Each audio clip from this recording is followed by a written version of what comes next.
Hello everyone, welcome back to my YouTube channel.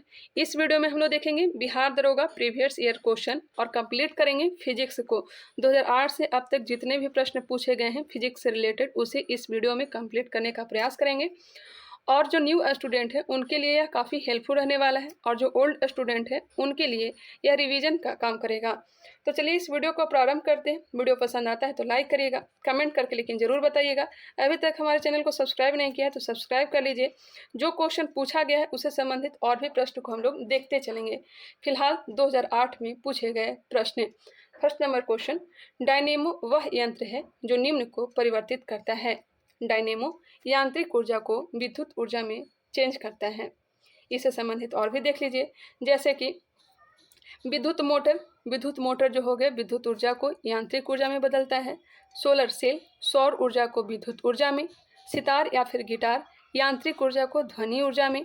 विद्युत cell रासायनिक ऊर्जा को विद्युत ऊर्जा में बदलता है। माइक्रोफोन ध्वनि ऊर्जा को विद्युत ऊर्जा में बदलता है। लाउड स्पीकर की बात की जाए तो यह भी विद्युत ऊर्जा को ध्वनि ऊर्जा में बदलता है। ट्यूबलाइट या फिर विद्युत बल्ब विद्युत ऊर्जा को प्रकाश ऊर्जा में। मोमबत्ती जो हो गया रासायनिक ऊर्जा को प्रकाश एवं ऊष्मा ऊर्जा में। जो भी प्रश्न पूछे गए थे उससे रिलेटेड और भी प्रश्न को हमने देख लिया। नेक्स्ट क्वेश्चन है, अल्बर्ट आइंस्टीन थे एक प्रसिद्ध है। अल्बर्ट आइंस्टीन कौन थे? तो यह एक भौतिक शास्त्री थे। इनका जन्म 14 मार्च 1879 को हुआ था। वही मृत्यु 18 अप्रैल 1955 को हुआ था। यह जर्मन मूल के भौतिक विज्ञानी थे। इन्हें आधुनिक भौतिकी का जनक माना जाता है। आधुनिक भौतिकी का जनक इन्हें माना जाता है तो अल्बर्ट आइंस्टीन को सापेक्षता का सिद्धांत और द्रव्यमान ऊर्जा तुल्यता का सूत्र E=mc² के लिए जाना जाता है। उन्होंने क्वांटम यांत्रिकी के सिद्धांत में भी महत्वपूर्ण योगदान दिया। 1921 ईस्वी में इन्हें भौतिकी का नोबेल पुरस्कार दिया गया। किस लिए दिया गया था? तो प्रकाश विद्युत प्रभाव के लिए आइंस्टीन को नोबेल पुरस्कार 1921 में दिया गया। ये पॉइंट आप लोग ध्यान रखेंगे। आइंस्टीन ने 3 प्रमुख सिद्धांत दिए थे। कौन कौन सा? तो विशिष्ट सापेक्षता का सिद्धांत, प्रकाश विद्युत प्रभाव का सिद्धांत, द्रव्यमान ऊर्जा समतुल्यता का सिद्धांत E=mc²। अब जानिए प्रकाश विद्युत प्रभाव है क्या? तो धातु के प्लेट पर निश्चित ऊर्जा के आघात के कारण धातु का प्लेट इलेक्ट्रॉन का उत्सर्जन करने लगता है। इसी घटना को प्रकाश विद्युत प्रभाव कहते हैं। प्रकाश विद्युत प्रभाव की खोज सर्वप्रथम किसने किया था? तो यह किया था हर्ट्ज ने। चलिए नेक्स्ट क्वेश्चन पे आ जाइए। क्वेश्चन नंबर 3, निम्न यंत्र से विद्युत धारा का मापन करते हैं। विद्युत धारा का मापन करते हैं एमीटर से। किससे? एमीटर से। इसमें एक पैमाना होता है जिसकी सहायता से धारा का मान एम्पियर में ज्ञात किया जाता है। एक आदर्श अमीटर का प्रतिरोध 0 होता है। एक आदर्श अमीटर का प्रतिरोध 0 होता है। अमीटर को हमेशा विद्युत परिपथ के श्रेणी क्रम में लगाया जाता है। अमीटर को श्रेणी क्रम में, वही वोल्ट मीटर को समानांतर क्रम में लगाया जाता है। अब इसको भी जान लीजिए, वोल्ट मीटर को भी इसका इस्तेमाल विभवांतर ज्ञात करने में किया जाता है। हमेशा समानांतर क्रम में जोड़ा जाता है। वोल्ट मीटर का प्रतिरोध अनंत होता है। अमीटर का 0 होता है जबकि इसका जो प्रतिरोध होता है यह अनंत होता है। वोल्ट मीटर को पोटेंशियोमीटर भी कहा जाता है। चलिए आगे बढ़ते हैं। क्वेश्चन नंबर 4, जब किसी माध्यम का ताप बढ़ता है तो उस माध्यम में प्रकाश का वेग, यहाँ पे बात हो रही है प्रकाश के बारे में, तो यह अपरिवर्तित रहता है। अगर ध्वनि के बारे में पूछा जाता तो ताप के बढ़ने से ध्वनि का वेग भी क्या होता है? बढ़ता है। लेकिन यहाँ पे प्रकाश के बारे में पूछा जा रहा है तो अपरिवर्तित रहता है। जब किसी माध्यम का ताप बढ़ता है तो उस माध्यम में प्रकाश अपरिवर्तित रहता है। प्रकाश की चाल माध्यम के ताप से स्वतंत्र रहता है। प्रकाश विद्युत चुंबकीय तरंग है। प्रकाश जो है अनुप्रस्थ तरंग होता है जबकि ध्वनि जो है अनुदैर्ध्य तरंग होता है। प्रकाश की वेग की गणना सबसे पहले रोमर नामक वैज्ञानिक ने किया था। निर्वात या हवा में प्रकाश का वेग 3 × 10⁸ मीटर पर सेकेंड होता है। ध्यान रखिएगा, प्रकाश का वेग क्या होता है? 3 × 10⁸ मीटर पर सेकेंड। प्रकाश निर्वात में भी गमन कर सकता है लेकिन ध्वनि जो है यह निर्वात में गमन नहीं कर सकता है। इसके लिए तो माध्यम चाहिए ही चाहिए। जब प्रकाश की किरण एक माध्यम से दूसरे में जाती है तो अपने मार्ग से विचलित हो जाती है। इस विचलन को क्या कहते हैं? अपवर्तन कहते हैं। चलिए अब 2012 में जो भी प्रश्न पूछे गए उसे कंप्लीट करेंगे। न्यूटन की गति के कितने नियम हैं? न्यूटन ने 3 नियम दिए थे। न्यूटन के पहले गति नियम से बल का परिभाषा मिलता है। दूसरे गति के नियम से बल का व्यंजक या फिर फॉर्मूला प्राप्त होता है। वही तीसरे गति के नियम से बल की प्रकृति का पता चलता है। अब जान लीजिए जड़त्व का नियम किसने दिया था, तो जड़त्व का नियम दिया था गैलीलियो ने, और न्यूटन का पहला गति नियम ही जड़त्व का नियम है। अब जड़त्व का नियम है क्या, तो प्रत्येक वस्तु अपने प्रारंभिक अवस्था को बनाए रखना चाहता है। यदि वस्तु गति में है तो गति में रहना चाहेगा, यदि वस्तु विराम महत्व में है तो यह विराम में ही रहना चाहेगा। अब जानिए न्यूटन के बारे में कुछ और इम्पोर्टेंट बातें। यह एक महान वैज्ञानिक थे, इसमें कोई डाउट नहीं। इनका जन्म 25 दिसंबर 1642 को इंग्लैंड के लिंकन शायर में हुआ था। अब जन्म स्थान में पूछा जाता है तो ध्यान रखिएगा, न्यूटन का जन्म कहाँ हुआ था, तो इंग्लैंड के लिंकन शायर। वे एक गणितज्ञ, भौतिक वैज्ञानिक, ज्योतिष और दार्शनिक थे। न्यूटन को फिजिक्स का पिता कहा जाता है। फादर ऑफ फिजिक्स किसे कहते हैं, फादर ऑफ फिजिक्स किसे कहते हैं, तो न्यूटन को कहते हैं। न्यूटन ने गति का नियम दिया था। गुरुत्वाकर्षण का नियम भी किसने दिया है, न्यूटन ने। एक अश्व शक्ति में कितने वाट होते हैं, एक अश्व शक्ति में हॉर्स पावर में 746 वाट होते हैं। कितने वाट होते हैं, 746 वाट। हॉर्स पावर या फिर अश्व शक्ति जो है शक्ति का मात्रक है। बड़े इलेक्ट्रिक मोटर को रेटिंग हॉर्स पावर में होता है। बड़े इलेक्ट्रिक मोटर का रेटिंग हॉर्स पावर में होता है।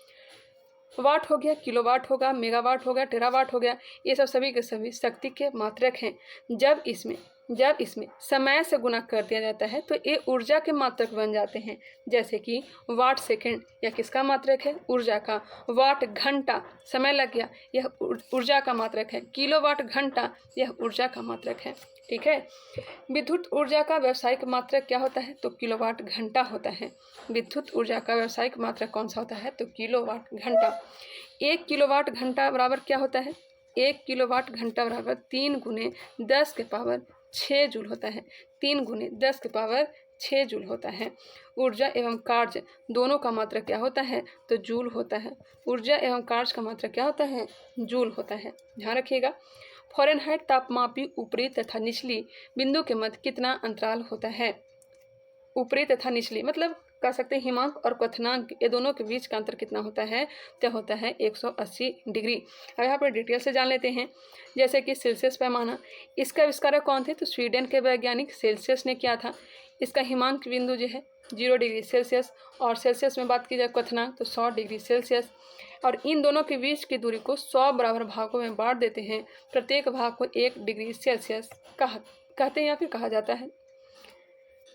अब जान लीजिए फ़ारेनहाइट पैमाना, इसका आविष्कार जर्मनी वैज्ञानिक फ़ारेनहाइट ने किया था।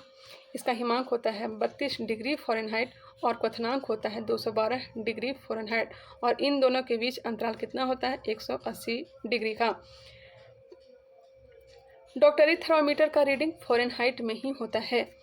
अब केल्विन पैमाना, इसका हिमांक कितना होता है, तो 273 केल्विन, 273 केल्विन। क्वथनांक भी होता है 373 केल्विन, और इन दोनों के बीच में 100 का अंतराल होता है। तापमात्रक केल्विन ही होता है, तापमात्रक केल्विन होता है। परम शून्य तापक्रम है क्या, एब्सोल्यूट जीरो टेम्परेचर। किसी वस्तु की अधिकतम ताप की कोई सीमा नहीं है, लेकिन न्यूनतम तापक्रम की सीमा है। किसी वस्तु का ताप -273.15 डिग्री सेल्सियस से कम नहीं हो सकता है। ध्यान रखिएगा, -273.15 डिग्री सेल्सियस से कम नहीं हो सकता है। इसे परम शून्य ताप कहते हैं। परम शून्य ताप कितना है, तो -273.15 डिग्री सेल्सियस। केल्विन पैमाने पर इसे 0 केल्विन लिखते हैं। ध्यान रखिएगा, 0 केल्विन लिखते हैं, अर्थात 0 kelvin equal to -273.15 degree celsius, या फिर 273.16 केल्विन, या फिर 0 डिग्री सेल्सियस। मानव शरीर का समान तापक्रम को जान लीजिए। जैसे कि सेल्सियस में 37 डिग्री सेल्सियस होता है, फ़ारेनहाइट में 98.6 डिग्री फ़ारेनहाइट होता है, और केल्विन में 310 डिग्री केल्विन होता है, 310 केल्विन होता है। 37 डिग्री सेल्सियस, 98.6 डिग्री फ़ारेनहाइट और 310 केल्विन होता है मानव शरीर का समान तापक्रम। डॉक्टरी थर्मामीटर में पारा या मरकरी का इस्तेमाल क्यों किया जाता है। पारा जो है ऊष्मा का अच्छा चालक है, साथ ही यह ऊष्मा को अवशोषित नहीं करता है। पायरोमीटर क्या है, तो ऊंचे तापक्रम को मापने के लिए पायरोमीटर का प्रयोग करते हैं, जैसे कि सूर्य का ताप हो गया, तारों का ताप हो गया। नेक्स्ट है पराश्रव ध्वनि की आवृत्ति है। पराश्रव यह हो जाएगा 20,000 हर्ट्ज, 20,000 हर्ट्ज से ऊपर। 20,000 हर्ट्ज से ऊपर की आवृत्ति को क्या कहते हैं? पराश्रव। चलिए यहाँ पे देख लेते हैं। अब श्रव हो जाएगा 20 हर्ट्ज से नीचे, और श्रव ध्वनि जो हो जाएगा, श्रव तरंग जो हो जाएगा 20 हर्ट्ज से लेकर के 20,000 हर्ट्ज तक, और 20,000 हर्ट्ज से जो ऊपर की जो तरंगे हैं वो पराश्रव कहलाती हैं। चलिए डिटेल से जान लीजिए। 20 हर्ट्ज से नीचे की आवृत्ति वाली ध्वनि तरंगों की अपश्रव तरंगे कहते हैं। इसे हमारा कान सुन नहीं सकता है। इस प्रकार की तरंगों को बहुत बड़े आकार के स्रोतों से उत्पन्न किया जा सकता है। भूचाल के समय पृथ्वी में बहुत लंबी तरंग चलती है, ये अपश्रव तरंगे हैं। हमारे हृदय की धड़कनों की आवृत्ति भी अपश्रव तरंगों के समान होती है। नेक्स्ट है श्रव तरंग। श्रव तरंग, जिन तरंगों को हमारा कान सुन सकता है उसे श्रव तरंगे कहते हैं। जिन तरंगों को हमारा कान सुन सकता है उसे श्रव तरंगे कहते हैं। इन तरंगों की आवृत्ति 20 से लेकर के 20,000 हर्ट्ज तक होती है। नेक्स्ट है पराश्रव तरंग, अल्ट्रासोनिक वेव। 20,000 हर्ट्ज से ऊपर की आवृत्ति वाले तरंगों को पराश्रव तरंग कहते हैं। मनुष्य के कान इसे नहीं सुन सकता है, परंतु कुछ जानवर जैसे कुत्ता, बिल्ली, चमगादड़ इसे सुन सकता है। इन तरंगों को गाल्टन की सीटी के द्वारा तथा दाब विद्युत प्रभाव की विधि द्वारा क्वार्ट्ज के क्रिस्टलों के कंपन से उत्पन्न किया जा सकता है। ध्यान रखिएगा, पराश्रव तरंग को कैसे उत्पन्न करते हैं? तो गाल्टन की सीटी द्वारा, दाब विद्युत प्रभाव की विधि द्वारा, क्वार्ट्ज के क्रिस्टल के कंपन द्वारा इसे उत्पन्न किया जा सकता है। इन तरंगों की आवृत्ति बहुत ऊंची होने के कारण ये अपने साथ बहुत ऊर्जा ले जाती है। साथ ही इनकी तरंग दैर्ध्य बहुत छोटी होती है। इसी कारण एक पतले किरण पुंज के रूप में बहुत दूर तक भेजा जा सकता है। इन गुणों के कारण इन तरंगों के अनेक लाभदायक उपयोग हैं, जैसे कि संकेत भेजने में, समुद्र की गहराई का पता लगाने में, गठिया रोग के उपचार में, मस्तिष्क के ट्यूमर का पता लगाने में, कीमती कपड़ों, वायुयान और कल पुर्जों को साफ करने में, कल कारखानों की चिमनियों से कालिख हटाने में, दूध के अंदर के हानिकारक जीवाणुओं को नष्ट करने में, घड़ियों को सफाई करने में यह समय किसका प्रयोग करते हैं? पराश्रव तरंग का। समुद्र की गहराई पता करने के लिए सोनार का प्रयोग किया जाता है। सोनार जो है प्रकाश के परावर्तन सिद्धांत पर काम करता है। ध्यान रखिएगा, सोनार जो है प्रकाश के परावर्तन सिद्धांत पर काम करता है। सोनार एक ऐसी तकनीक है जो पानी की सतह पर या उसके नीचे नेविगेट करने, दूरियां मापने, संचार करने या वस्तुओं का पता लगाने के लिए ध्वनि प्रसार का उपयोग करती है। सोनार का फुल फॉर्म है क्या? तो sound navigation and ranging. Sound navigation and ranging. वही रडार का full form radio detection and ranging. Radio detection and ranging. Radar के बारे में जान लीजिए। यह एक इलेक्ट्रॉनिक उपकरण है जो वस्तुओं की उपस्थिति, स्थिति, आकार और गति का पता लगाने के लिए रेडियो तरंगों का उपयोग करता है। रडार रेडियो इको के सिद्धांत पर काम करता है, मतलब ध्वनि के परावर्तन के सिद्धांत पर कार्य करता है। नेक्स्ट है FPS, पृथ्वी में द्रव्यमान की इकाई है। द्रव्यमान FPS। FPS यह हो जाएगा पाउंड। पी से क्या हो जाएगा? पाउंड। द्रव्यमान का है इकाई क्या हो गया? पाउंड हो गया। समय का सेकंड हो गया। चलिए नेक्स्ट क्वेश्चन है, और लंबाई का यहाँ पे फुट दिया हुआ है। हाँ, फुट, पाउंड और सेकंड। नेक्स्ट है 2012 में पूछे गए प्रश्न। डिटर्जेंट किस सिद्धांत पर सतहों की सफाई करते हैं? डिटर्जेंट किस सिद्धांत पर सतहों की सफाई करते हैं? तो यह हो जाएगा पृष्ठ तनाव। पृष्ठ तनाव है क्या? सरफेस टेंशन है क्या? द्रव से स्वतंत्र पृष्ठ में कम से कम क्षेत्रफल प्राप्त करने की प्रवृत्ति होती है, जिसके कारण उसका पृष्ठ सदैव तनाव की स्थिति में रहती है। इसे ही पृष्ठ तनाव कहते हैं। इसका एसआई मात्रक न्यूटन पर मीटर या फिर जूल प्रति वर्ग मीटर होता है। द्रव का ताप बढ़ने पर पृष्ठ तनाव कम हो जाता है। जैसे जैसे टेम्परेचर बढ़ाएंगे पृष्ठ तनाव कम होते चला जाता है। द्रव का ताप बढ़ने पर पृष्ठ तनाव कम हो जाता है। अब नेक्स्ट है पृष्ठ तनाव से पूछे जाने वाले प्रश्न। वर्षा के बूंद गोलाकार होता है, किसके कारण से? तो पृष्ठ तनाव के कारण से ही होता है। गर्म सूप स्वादिष्ट लगता है क्योंकि गर्म द्रव का पृष्ठ तनाव कम होता है, जिससे वह जीव के ऊपर सभी भागों में अच्छी तरह फैल जाता है। पानी पर मच्छरों के लार्वा तैरते रहते हैं, परंतु पानी में मिट्टी का तेल छिड़क देने पर उसका पृष्ठ तनाव कम हो जाता है, जिससे लार्वा पानी में डूबकर मर जाता है। पतली सुई पृष्ठ तनाव के कारण ही पानी पर तैराई जा सकती है। साबुन, डिटर्जेंट आदि जल का पृष्ठ तनाव कम कर देते हैं, अतः वे मैल में गहराई तक चले जाते हैं, जिससे कपड़ा ज़्यादा साफ होता है। यह सब पृष्ठ तनाव के क्या हैं? यह सब पृष्ठ तनाव के उपयोग हैं। कहाँ कहाँ उपयोग हो सकता है या फिर पृष्ठ तनाव के कारण क्या हो सकते हैं, जैसे कि वर्षा का बूंद गोलाकार होना, गर्म सूप जो है स्वादिष्ट किसके कारण से लगता है, तो पृष्ठ तनाव के कम हो जाने के कारण लगता है।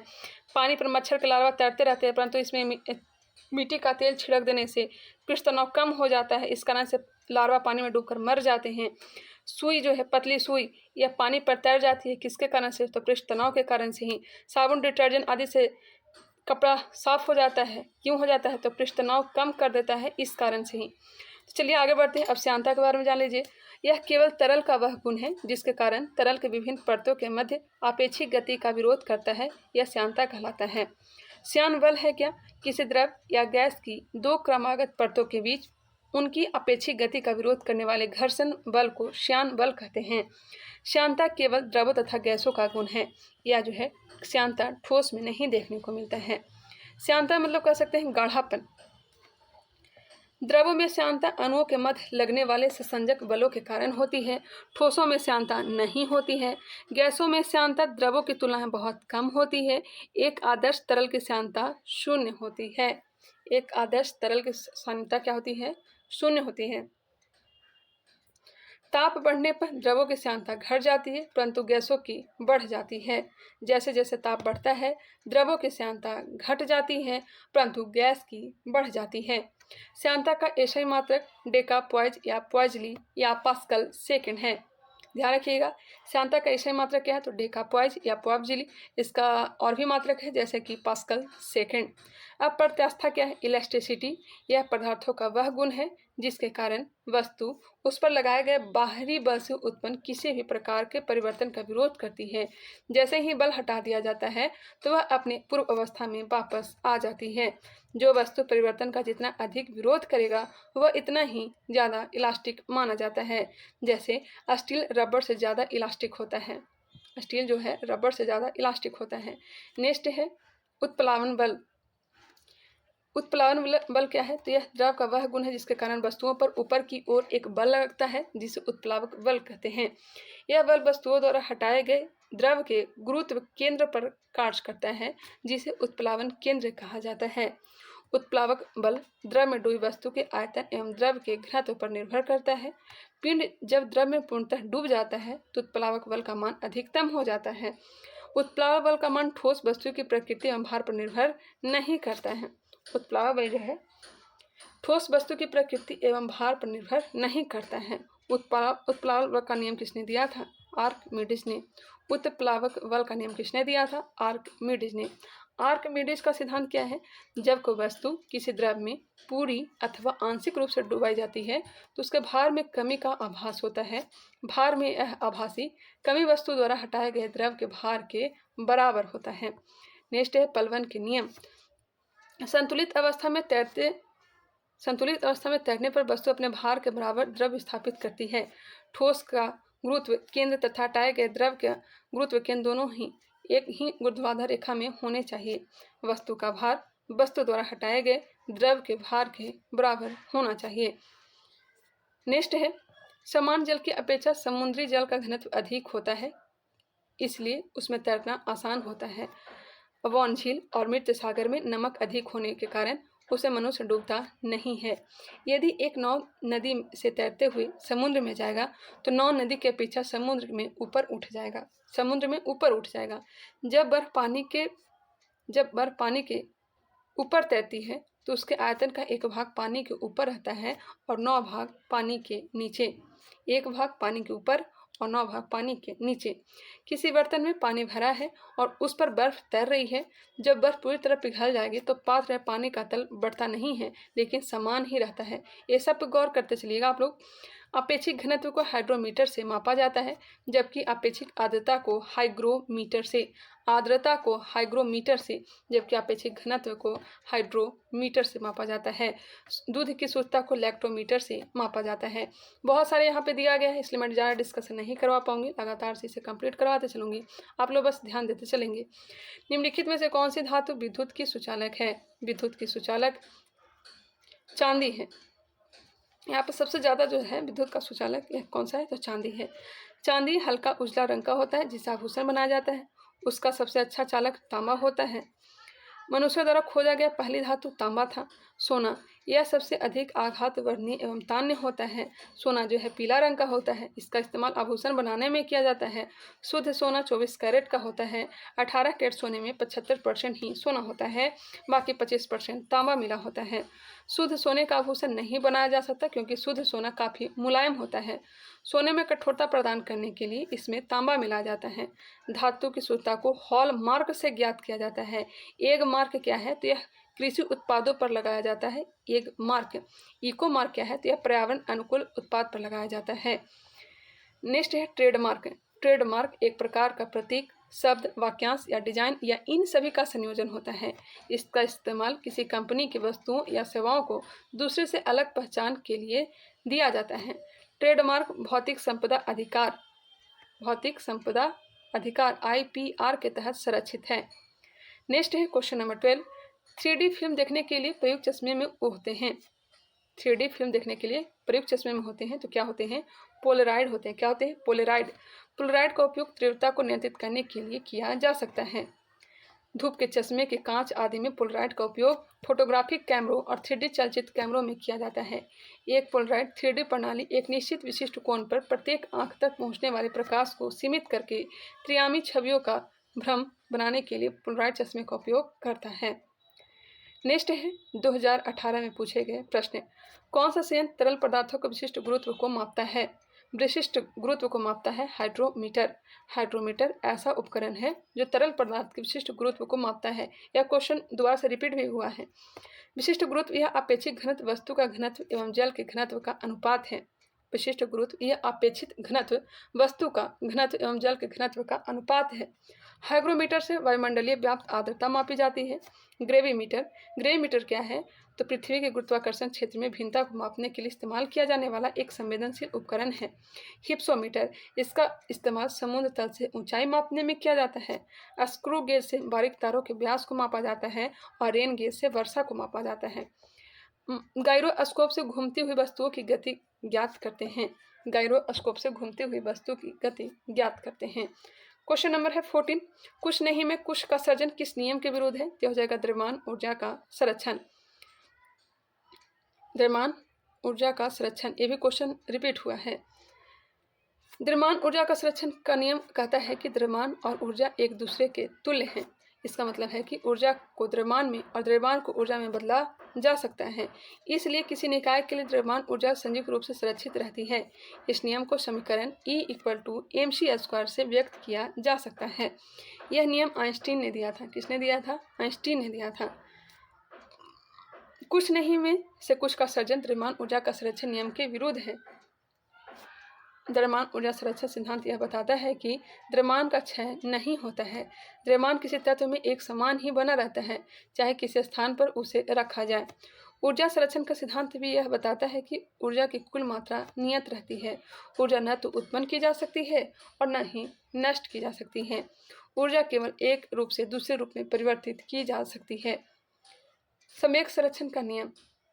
संवेग संरक्षण का नियम, यह नियम कहता है कि अगर किसी वस्तु पर कोई बाहरी बल न लगे तो उस वस्तु का संवेग स्थिर रहता है। रॉकेट का उड़ना संवेग संरक्षण के सिद्धांत पर कार्य करता है। यह न्यूटन के तीसरा गति नियम से भी संबंधित है। नेक्स्ट क्वेश्चन है, समय के साथ वेग में परिवर्तन को किससे परिभाषित किया गया है। समय के साथ वेग में परिवर्तन क्या कहलाता है, त्वरण कहलाता है। क्या कहलाता है, त्वरण। नेक्स्ट है, इसके बारे में डिटेल यहाँ पर दिया गया है। अंतिम वेग प्रारंभिक वेग से अगर अधिक हो तब क्या होगा, गति त्वरित हो जाएगा। अंतिम वेग और प्रारंभिक वेग बराबर हो जाएगा तो गति एक समान बना हुआ रहेगा। अंतिम वेग प्रारंभिक वेग से कम हो जाएगा तो क्या होगा, तो गति मंदित हो जाएगा। ऋणात्मक त्वरण को मंदक कहा जाता है। ऋणात्मक त्वरण को क्या कहा जाता है, मंदन कहा जाता है। त्वरण का एसआई मात्रक मीटर प्रति वर्ग मीटर होता है। वृत्ताकार पथ पर एक समान गति त्वरित गति का उदाहरण होता है। बल द्रव्यमान एवं त्वरण का गुणनफल होता है। बल द्रव्यमान एवं त्वरण का गुणनफल होता है। F = ma संवेग में परिवर्तन की दर। बल का एसआई मात्रक न्यूटन होता है एवं सीजीएस मात्रक डाइन होता है। कार्य बल एवं विस्थापन का अदिश गुणनफल होता है। W = F × S। कार्य एवं ऊर्जा का एसआई मात्रक जूल होता है एवं सीजीएस मात्रक वर्ग होता है। कार्य एवं ऊर्जा का एसआई मात्रक क्या होता है? तो जूल होता है। कार्य एवं ऊर्जा का एसआई मात्रक जूल होता है, वर्ग नहीं अर्ग होगा, अर्ग। नेक्स्ट है, धारा प्रवाह वाले चालक के चारों ओर किस प्रकार का चुंबकीय क्षेत्र उत्पन्न होता है? धारा प्रवाह वाले चालक के चारों ओर किस प्रकार का चुंबकीय क्षेत्र उत्पन्न होता है? ते होता है चुंबकीय क्षेत्र। धारा प्रवाह वाले चालक के चारों ओर चुंबकीय क्षेत्र उत्पन्न होता है। ऑस्टेड ने, किसने? ऑस्टेड ने सर्वप्रथम यह बताया कि किसी चालक तार से यदि विद्युत धारा प्रवाहित की जाती है तो उसके चारों ओर स्वतः ही चुंबकीय क्षेत्र उत्पन्न हो जाता है। किसने बताया था? ऑस्टेड ने। आवेश यदि विराम में है तो केवल विद्युत क्षेत्र उत्पन्न करता है। आवेश गति में है तो विद्युत क्षेत्र और चुंबकीय क्षेत्र उत्पन्न करता है। क्वेश्चन नंबर 17, चिमनी से धुआं किस सिद्धांत से बाहर निकलता है? चिमनी से धुआं किस सिद्धांत से बाहर निकलता है? तो हो जाएगा संवहन। संवहन। इससे रिलेटेड और भी दिया गया है। धुआं गर्म होने के कारण घनत्व कम होने से हल्की होती है एवं ऊपर उठती है। वहीं ऊपर की ठंडी धुआं ठंडी होने के कारण भारी होती है जो नीचे की ओर गति करती है। यह संवहन की प्रक्रिया है। धुआं एरोसॉल कोलाइड है। क्या है? एरोसॉल कोलाइड है। यह गैस माध्यम में ठोस का मिश्रण है। गैस माध्यम में ठोस का मिश्रण है। वाष्पीकरण की प्रक्रिया में द्रव गैस में परिवर्तित होता है। वायुमंडल भी संवहन विधि द्वारा ही गर्म होता है। सूर्य से पृथ्वी तक ऊष्मा किस विधि द्वारा पहुंचता है? तो विकिरण विधि द्वारा। यहाँ पे दिया भी गया है, ऊष्मा का संचरण 3 विधि द्वारा होता है। चलन हो गया, संवहन हो गया और विकिरण। तो संचरण है क्या? ऊष्मा के एक स्थान से दूसरे स्थान तक पहुंचने को ऊष्मा का संचरण कहते हैं। ऊष्मा का संचरण जो है 3 विधियों से होता है, चालन, संवहन और विकिरण। ऊष्मा का संचरण 3 विधियों से होता है, चालन, संवहन और विकिरण। कंडक्शन क्या है? चलन है क्या? यह ऊष्मा संचरण की विधि है। इसमें किसी वस्तु को उसके देने पर, उसका देने पर मतलब उसका ताप देने पर वस्तु का कण पहले खुद को अरेंज करता है। उसके बाद कण अपना ऊर्जा आगे वाले कण को बढ़ा देता है, लेकिन कण खुद आगे नहीं बढ़ता है। और यह चालन विधि जो होता है यह केवल और केवल किस में होता है? तो ठोस में होता है। कहाँ होता है? ठोस में। अपवाद याद रखिएगा, पारा। पारा जो है एक तरल है, फिर भी इसमें ऊष्मा का संचलन चालन विधि से होता है। पारा जो है तरल है, लेकिन इसमें ऊष्मा का संचलन चालन विधि से होता है। नेक्स्ट है संवहन, कन्वेक्शन। यह ऊष्मा संचरण की ऐसी विधि है जिसमें ऊष्मा का संचरण कणों के स्थानांतरण से होता है। गैसों एवं द्रवों में ऊष्मा का संचरण संवहन द्वारा ही होता है। वायुमंडल भी संवहन विधि के द्वारा ही गर्म होता है। चालन और संवहन विधि से ऊष्मा के संचरण के लिए माध्यम की आवश्यकता होती है। याद रखिएगा, चालन और संवहन विधि से ऊष्मा गर्म होने के लिए, ऊष्मा के संचरण के लिए माध्यम की आवश्यकता होती है। ऊष्मा के संचरण के लिए माध्यम की आवश्यकता होती है, जबकि विकिरण के लिए माध्यम की आवश्यकता नहीं होती है। विकिरण है क्या? तो यह ऊष्मा संचरण की एक ऐसी विधि है जिसमें ऊष्मा संचरण के लिए किसी माध्यम की आवश्यकता नहीं होती है। जैसे कि सूर्य से पृथ्वी तक प्रकाश विकिरण विधि से ही आता है। सूर्य से पृथ्वी तक प्रकाश को पहुंचने में लगभग 500 सेकंड 8 मिनट 16 सेकंड का समय लगता है। नेक्स्ट है 2018 में पूछे गए प्रश्न। कौन से भौतिक मात्रा जड़त्व का मापन है? जड़त्व का मापन हो जाएगा द्रव्यमान। किसी वस्तु का द्रव्यमान अधिक होने पर उसका जड़त्व अधिक होगा और किसी वस्तु का द्रव्यमान कम होने पर उसका जड़त्व भी कम होगा। एक ट्रक और साइकिल में ट्रक का जड़त्व अधिक होगा। द्रव्यमान किसे कहते हैं? मास किसे कहते हैं? द्रव्यमान किसी वस्तु या कण में पदार्थ की मात्रा है। द्रव्यमान की मानक इकाई किलोग्राम होता है। यह अदिश राशि है। द्रव्यमान कभी भी नहीं बदलता है। याद रखिएगा, द्रव्यमान कभी भी नहीं बदलता, लेकिन भार जो है बदलते रहता है। भार के बारे में भी दिया गया है। किसी वस्तु पर पृथ्वी पर गुरुत्वाकर्षण के माप को भार या वजन कहते हैं। भार एक प्रकार का बल है। भार की एसआई इकाई बल की एसआई इकाई के बराबर होती है। भार को W से लिखा जाता है। भार का मात्रक न्यूटन होता है। भार W = mg, जहाँ m क्या है? द्रव्यमान है और g क्या है? तो गुरुत्वाकर्षण है। भार का मान गुरुत्वीय त्वरण के ऊपर निर्भर करता है। भार का मान स्थान के साथ बदल जाता है। क्वेश्चन नंबर है 19, गतिज ऊर्जा का समीकरण कौन सा है? गतिज ऊर्जा बराबर काइनेटिक एनर्जी बराबर ½ mv²। स्थितिज ऊर्जा बराबर mgh। गतिज ऊर्जा, किसी वस्तु में उसकी गति के कारण कार्य करने की जो क्षमता उत्पन्न हो जाती है उसे उस वस्तु को गतिज ऊर्जा कहते हैं। किसी वस्तु में उसके गति के कारण कार्य करने की जो क्षमता उत्पन्न हो जाती है उसे उस वस्तु की गतिज ऊर्जा कहते हैं। इसका एग्जाम्पल दिया गया है, एक लुढ़कता हुआ पत्थर, बांध या नदी से बहता हुआ पानी, बहती पवन, दौड़ता खिलाड़ी, धनुष से छूटा तीर कमान इत्यादि। अब स्थितिज ऊर्जा किसे कहेंगे? Potential energy. अपनी स्थिति या विन्यास के कारण वस्तु में समाहित ऊर्जा को स्थितिज ऊर्जा कहते हैं। जैसे कि बांध बनाकर इकट्ठा किए गए पानी की ऊर्जा, घड़ी के चाबी में संचित ऊर्जा, तनी हुई स्प्रिंग या कमानी की ऊर्जा, एक ओवरहेड टंकी में पानी, एक स्टैचू जो एक इमारत पर लगा होता है उसमें स्थितिज ऊर्जा होगा। कहने का मतलब है कि ऊंचाई भी होना चाहिए, स्थितिज ऊर्जा के लिए ऊंचाई होना चाहिए। यहाँ दिया भी गया है m = द्रव्यमान, g = गुरुत्वीय त्वरण, तो इसमें द्रव्यमान होना चाहिए, गुरुत्व जनित त्वरण होना चाहिए और हाइट होना चाहिए। जहाँ गतिज ऊर्जा एवं स्थितिज ऊर्जा दोनों होता है, कहाँ होता है? तो छत पर दौड़ता लड़का, इसमें गतिज ऊर्जा और स्थितिज ऊर्जा दोनों होता है, तो कह सकते हैं कि इसमें कौन सा ऊर्जा है? यांत्रिक ऊर्जा है। उड़ते हवाई जहाज में व्यक्ति, इसमें भी गतिज ऊर्जा और स्थितिज ऊर्जा दोनों है। बांध के जल में कौन सी ऊर्जा संग्रहित है? तो हो जाएगा स्थितिज ऊर्जा। व्याख्या ऊपर वाले प्रश्न में दिया गया था, हमने करवा भी दिया। विभवांतर मापा जाता है तो वोल्ट मीटर द्वारा। आंख के किस भाग पर वस्तु का प्रतिबिंब बनता है? तो रेटिना पर। आंख के किस भाग पर वस्तु का प्रतिबिंब बनता है? रेटिना पर। रेटिना आंख के पिछले पर्दे को कहते हैं। रेटिना एक प्रकाश संवेदनशील परत है, इसमें कई तंत्रिका कोशिका पाई जाती है। यह ऊतक की एक पतली परत होती है, इसमें फोटो रिसेप्टर कोशिकाएं होती हैं। कौन सी कोशिकाएं? फोटो रिसेप्टर कोशिकाएं होती हैं, जिन्हें छड़ और शंकु कहा जाता है। मानव नेत्र के रेटिना पर बनने वाला प्रतिबिंब वास्तविक और उल्टा होता है। मानव नेत्र पर कैसा प्रतिबिंब बनता है? तो वास्तविक बनता है और उल्टा बनता है। आइरिस किसे कहेंगे? परितारिका किसे कहेंगे? मानव आंख के भीतर एक पतली वृत्ताकार संरचना है, जिसका काम आंख के तारे के व्यास को नियंत्रित करना होता है। इस प्रकार आइरिस रेटिना पर पहुंचने वाले प्रकाश की मात्रा को नियंत्रित करती है। आंख का रंग परितारिका के रंग से ही परिभाषित होता है। नेक्स्ट दिया गया है कॉर्निया के बारे में। कॉर्निया आंख की सबसे बाहरी परत होती है, इससे ही आंख में प्रकाश प्रवेश करता है। कॉर्निया से ही आंख में प्रकाश प्रवेश करता है। यह बाहरी पदार्थ को जाने से रोककर आंखों की मदद करती है। बाहरी पदार्थों को अंदर जाने से रोककर आंखों को मदद करता है।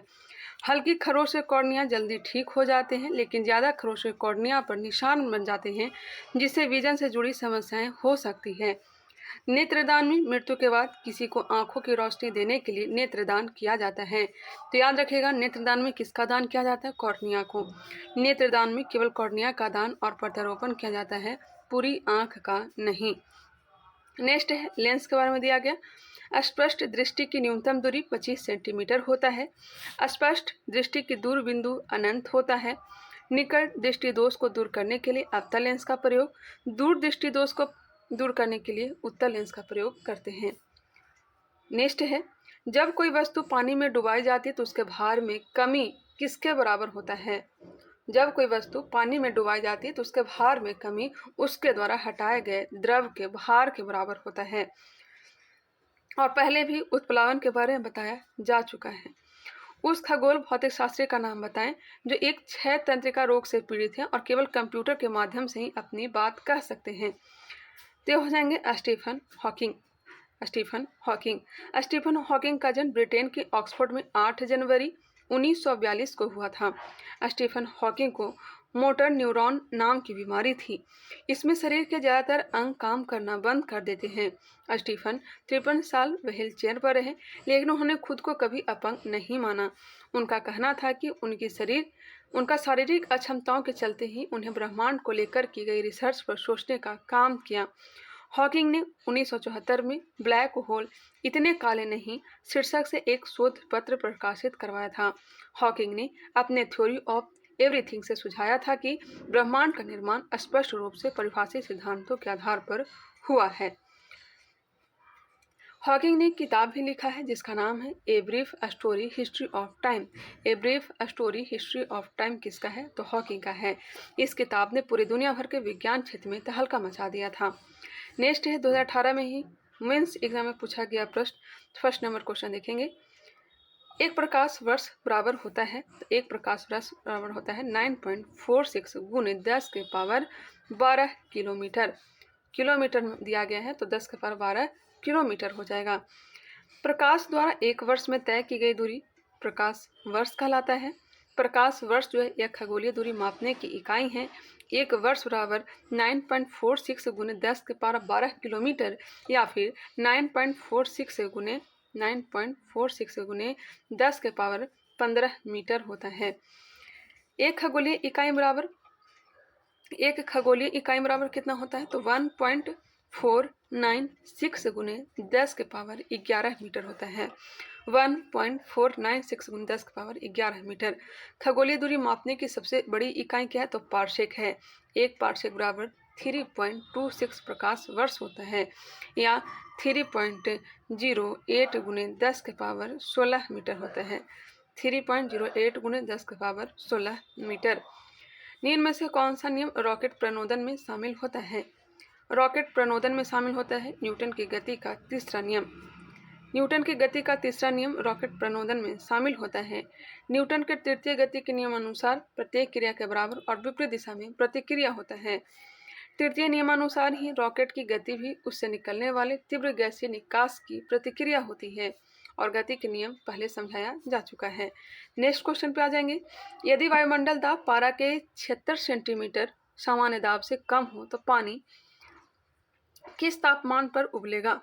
यदि वायुमंडलीय दाब पारा के 76 सेंटीमीटर से कम हो तो पानी 100 डिग्री सेल्सियस से कम तापमान पर उबलेगा। वायुमंडल का सामान्य दाब 76 सेंटीमीटर या 760 मिलीमीटर होता है। वायुमंडल का सामान्य दाब कितना होता है? तो 76 सेंटीमीटर या 760 मिलीमीटर होता है। द्रव का क्वथनांक वायुमंडलीय दाब के समानुपाती होता है। सभी द्रवों का क्वथनांक दाब बढ़ने पर बढ़ जाता है और घटने पर घट जाता है। वायुमंडलीय दाब द्रव का क्वथनांक दिया गया है। गर्म करने पर जिन पदार्थों का आयतन बढ़ता है, दाब बढ़ाने पर उसका गलनांक भी बढ़ता है, जैसे कि मोम और घी इत्यादि। गर्म करने पर जिन पदार्थों का आयतन घटता है, ताप बढ़ाने पर उसका गलनांक भी घटता है।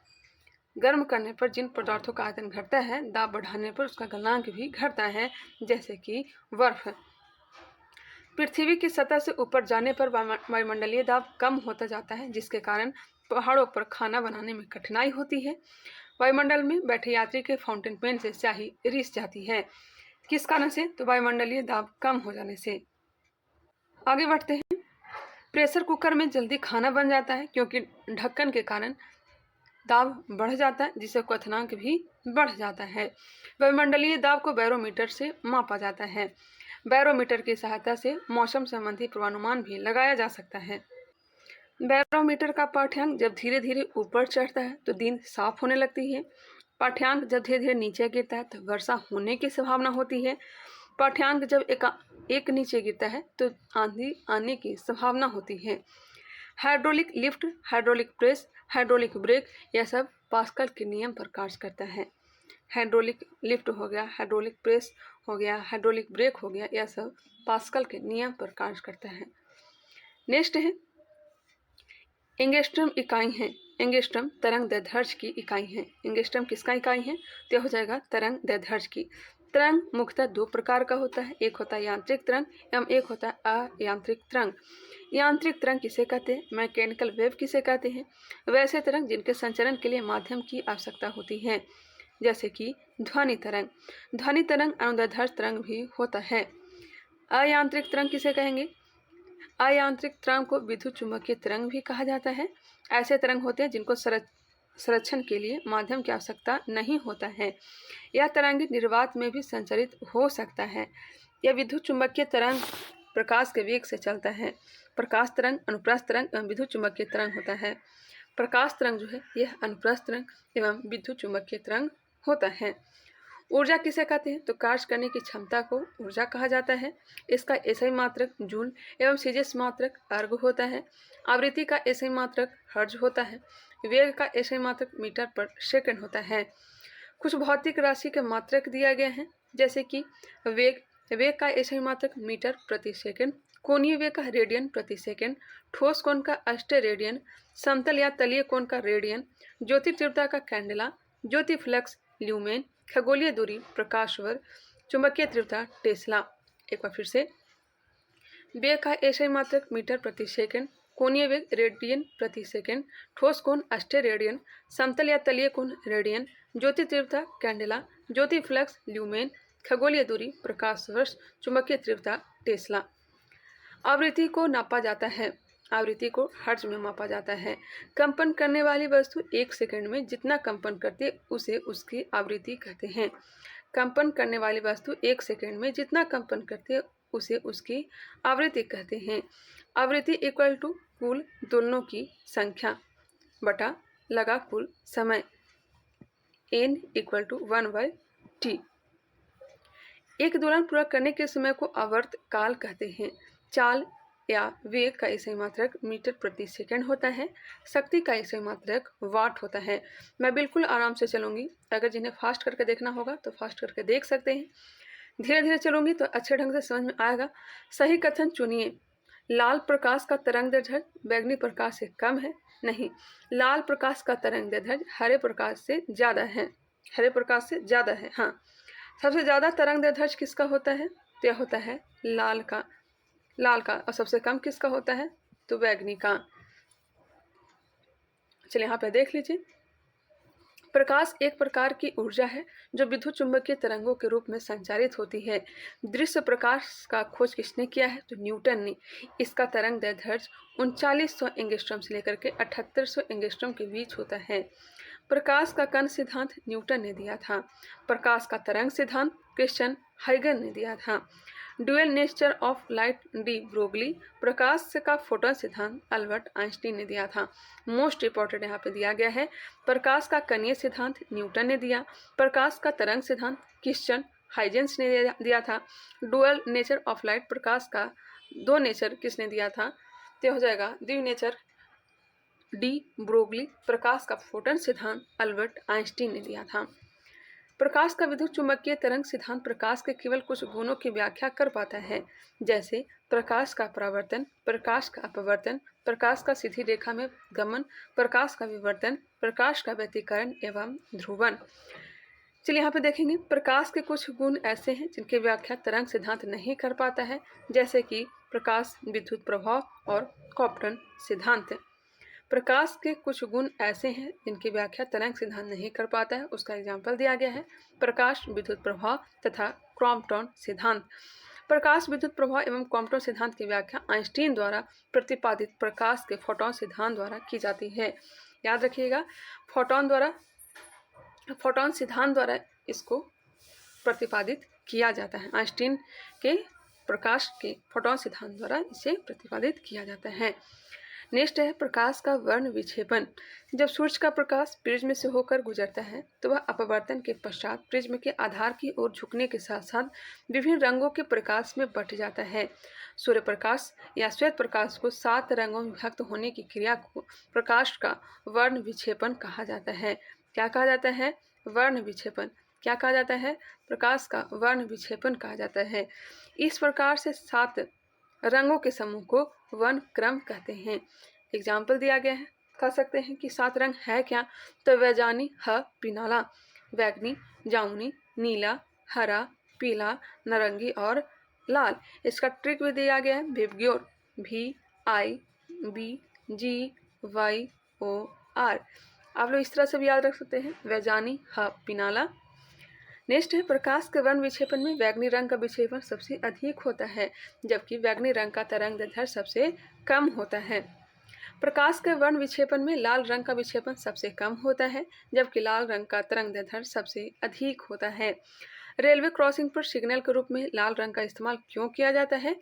क्योंकि लाल रंग का वर्ण विक्षेपण सबसे कम होता है, मतलब प्रकीर्णन सबसे कम होता है, जिस कारण से यह दूर से ही दिखाई देता है। समुद्र एवं आकाश का रंग नीला प्रकाश के प्रकीर्णन के कारण होता है। प्रकाश के प्रकीर्णन की खोज किसने किया था? तो सीवी रमन ने। अंतरिक्ष यात्रियों को आकाश का रंग काला दिखाई देता है। चलिए आराम से हमने कंप्लीट कर लिया। नेक्स्ट है 40 डिग्री सेल्सियस का मान फ़ारेनहाइट स्केल में है। इसका फॉर्मूला हमने बताया था। 40 डिग्री सेल्सियस का मान फ़ारेनहाइट स्केल पर क्या हो जाएगा? C/100 equal to F minus 32/180। तो इसको कैलकुलेट करिएगा तो इसका राइट आंसर आ जाएगा 104 डिग्री फ़ारेनहाइट।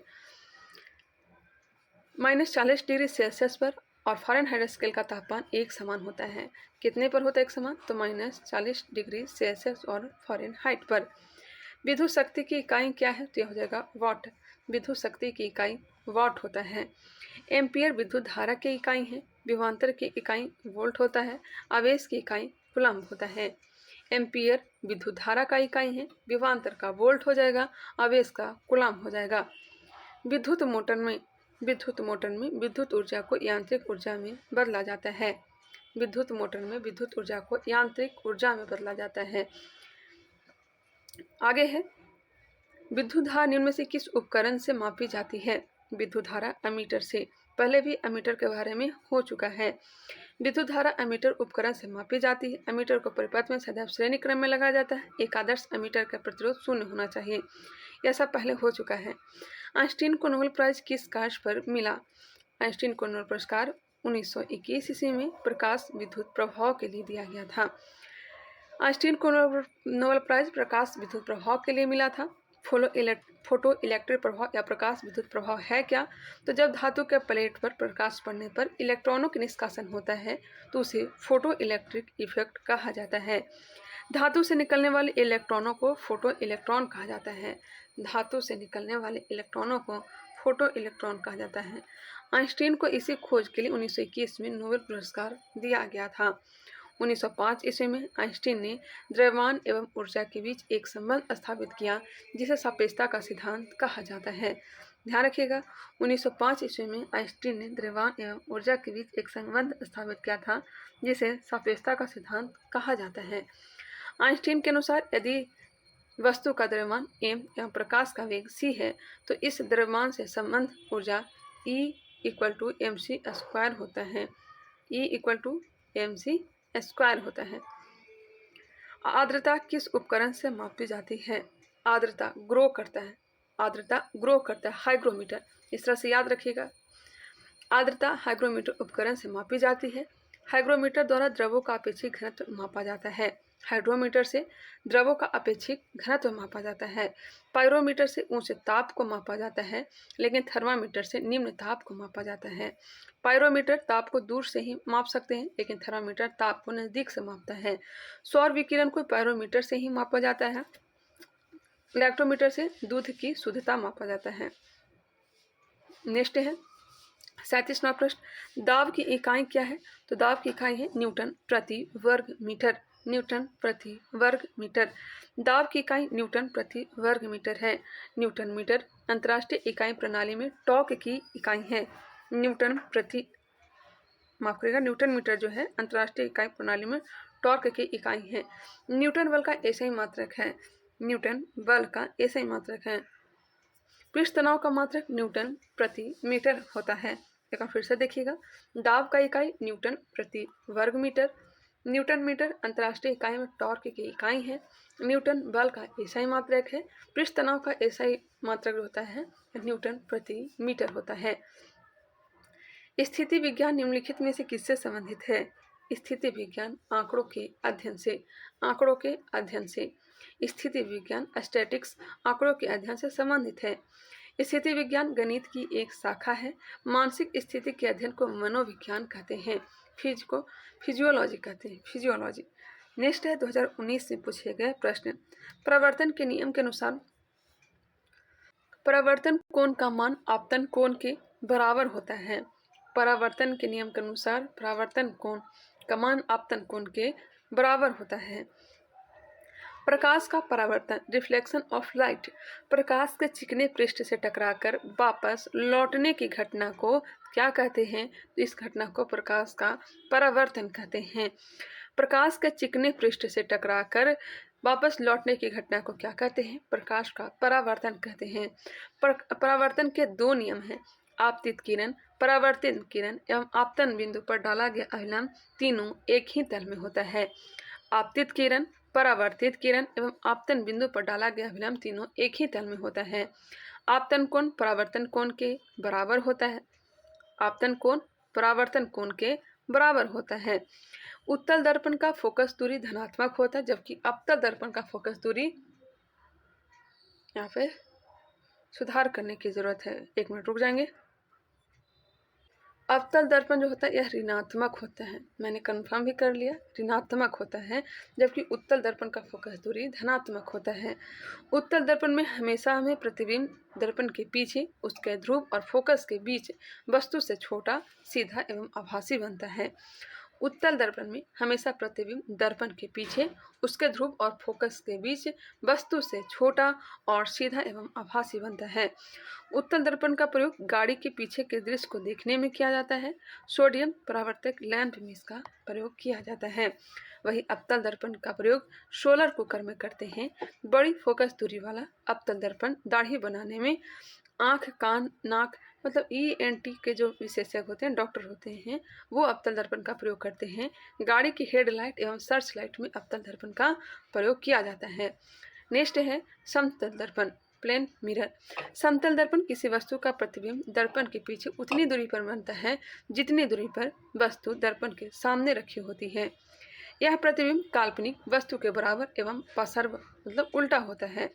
समतल दर्पण में वस्तु का पूर्ण प्रतिबिंब देखने के लिए दर्पण की लंबाई वस्तु की लंबाई की कम से कम आधी होनी चाहिए। ध्यान रखिएगा, यदि आपतित किरण को नियत रखते हुए दर्पण को 0 डिग्री कोण से घुमा दिया जाए तो परावर्तित किरण 20 डिग्री से घूम जाती है। यदि कोई व्यक्ति भी चाल से दर्पण की ओर चलता है, उस दर्पण में उसे अपना प्रतिबिंब जो है 2 भी चाल से अपनी ओर आता हुआ प्रतीत होगा, मतलब दुगनी रफ्तार से। ध्वनि तरंग किस प्रकार के तरंगे हैं? तो यह हो जाएंगे अनुदैर्ध्य यांत्रिक तरंग। जब तरंग गति की दिशा माध्यम के कणों के कंपन करने की दिशा के समानांतर होती है तो ऐसी तरंग को क्या कहते हैं? अनुदैर्ध्य तरंग कहते हैं। जब तरंग गति की दिशा माध्यम के कणों के कंपन करने की दिशा के समानांतर होती है तो ऐसे तरंग को अनुदैर्ध्य तरंग कहते हैं। अनुप्रस्थ तरंग की गति की दिशा माध्यम के कणों के कंपन करने की दिशा के लंबवत होती है तो इस प्रकार के तरंगों को अनुप्रस्थ तरंग कहते हैं। पानी में पत्थर फेंकने पर पानी में उत्पन्न तरंग अनुप्रस्थ तरंग होता है। पानी में पत्थर फेंकने पर पानी में उत्पन्न तरंग अनुप्रस्थ तरंग होता है। ध्वनि एक माध्यम से दूसरे माध्यम में जाती है तो ध्वनि की चाल एवं तरंग दैर्ध्य बदल जाती है, जबकि आवृत्ति नहीं बदलती है। ध्वनि एक माध्यम से दूसरे माध्यम में जाती है तो ध्वनि की चाल एवं तरंग दैर्ध्य बदल जाती है, जबकि आवृत्ति नहीं बदलती है। जब प्रकाश एक माध्यम से दूसरे माध्यम में जाता है तो प्रकाश की चाल एवं तरंग दैर्ध्य बदल जाता है, जबकि आवृत्ति नहीं बदलती है। आवृत्ति नहीं बदलती है।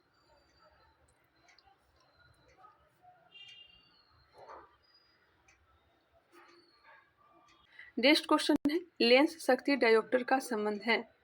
लेंस शक्ति डायोप्टर का संबंध हो जाएगा फोकस दूरी का व्युत्क्रम। फोकस दूरी का व्युत्क्रम। लेंस शक्ति या क्षमता। फोकस दूरी का व्युत्क्रम को लेंस की क्षमता कहा जाता है। इसे डायोप्टर में मापा जाता है। डायोप्टर को D द्वारा सूचित किया जाता है। यदि किसी लेंस की फोकस दूरी मीटर में हो तो उसकी क्षमता P = 1/f डायोप्टर होता है। 1/f डायोप्टर होता है। उत्तल लेंस की क्षमता धनात्मक और अवतल लेंस की क्षमता ऋणात्मक होता है। वहाँ पे गलती दिया गया था, जिसे मैंने सुधार भी किया था, यहाँ पे सही दिया गया है। नेक्स्ट है 2019 में पूछे गए प्रश्न। प्रकाश का तरंग सिद्धांत किसने दिया था? तो दिया था हाइजेंस ने। प्रकाश का तरंग सिद्धांत हाइजेनबर्ग ने दिया था। हाइजेनबर्ग अनिश्चितता का सिद्धांत यह बताता है कि किसी वस्तु की स्थिति और गति दोनों को ठीक से मापना या गणना करना असंभव है। हाइजेनबर्ग अनिश्चितता का सिद्धांत यह बताता है कि किसी वस्तु की स्थिति और गति दोनों को ठीक से मापन या गणना करना क्या है? असंभव है। न्यूटन गति के नियम और गुरुत्वाकर्षण के नियम के लिए जाने जाते हैं। आइंस्टीन प्रकाश विद्युत प्रभाव एवं सापेक्षता के सिद्धांत के लिए जाने जाते हैं। आर्किमिडीज उत्प्लावन के नियम के लिए जाने जाते हैं। नेक्स्ट क्वेश्चन है, यदि किसी वस्तु का संवेग दोगुना कर दिया जाए तो उसकी गतिज ऊर्जा में कितने प्रतिशत की वृद्धि होगी? वृद्धि कितने की होगी बताएंगे? वृद्धि हो जाएगी 300% की, 300% की वृद्धि हो जाएगी। एक प्रकाश वर्ष बराबर होता है 9.46 गुने 10 के पावर 15 मीटर। किलोमीटर में रहता तब हो जाता 10 के पावर 12 किलोमीटर। एक पार्सेक बराबर 3.08 गुने 10 के पावर 16 मीटर या फिर 3.26 प्रकाश वर्ष। खगोलीय दूरी का मात्रक प्रकाश वर्ष है। पार्सेक अधिक होता है, उससे कम प्रकाश वर्ष और उससे कम खगोलीय मात्रक होता है। 1 मील बराबर 1.6 किलोमीटर होता है। 1 मील बराबर 1.6 किलोमीटर। एक नाविक मील बराबर 1.852 किलोमीटर होता है। नेक्स्ट क्वेश्चन है, प्रतिचुंबकीय पदार्थ की चुंबकीय प्रकृति कैसी होती है? प्रतिचुंबकीय पदार्थ की चुंबकीय प्रकृति ऋणात्मक होती है। प्रतिचुंबकीय पदार्थ की चुंबकीय प्रकृति ऋणात्मक होती है।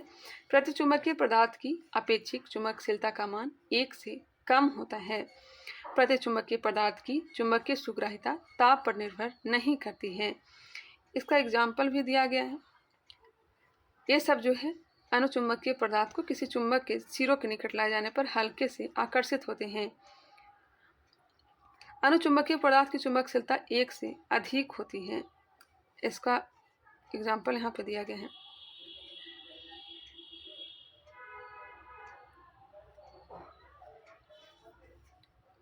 यहाँ पे आप लोग सुधार कर लेंगे थोड़ा। नेक्स्ट क्वेश्चन है, लघु परिपथ के समय में विद्युत धारा, लघु परिपथ के समय में विद्युत धारा बहुत ज़्यादा बढ़ जाती है। बहुत ज़्यादा बढ़ जाती है। लघु परिपथ का मतलब होता है शॉर्ट सर्किट। शॉर्ट सर्किट के समय परिपथ में विद्युत धारा बहुत ज़्यादा बढ़ जाती है। विद्युत परिपथ में धारा का प्रवाह हमेशा बंद सर्किट में होता है, खुला सर्किट में नहीं होता है। जब बंद परिपथ में धारा का प्रवाह बहुत ज़्यादा बढ़ जाता है तो शॉर्ट सर्किट या लघु परिपथन होता है। धारा का मान बढ़ने पर वोल्टेज का मान घटता है। शॉर्ट सर्किट से बचने या परिपथ को जलने से बचाने के लिए फ्यूज का प्रयोग किया जाता है। फ्यूज लेड एवं टीन का बना होता है। फ्यूज जो है शीशा और टीन का बना होता है। फ्यूज तार का प्रतिरोध उच्च एवं गलनांक निम्न होता है।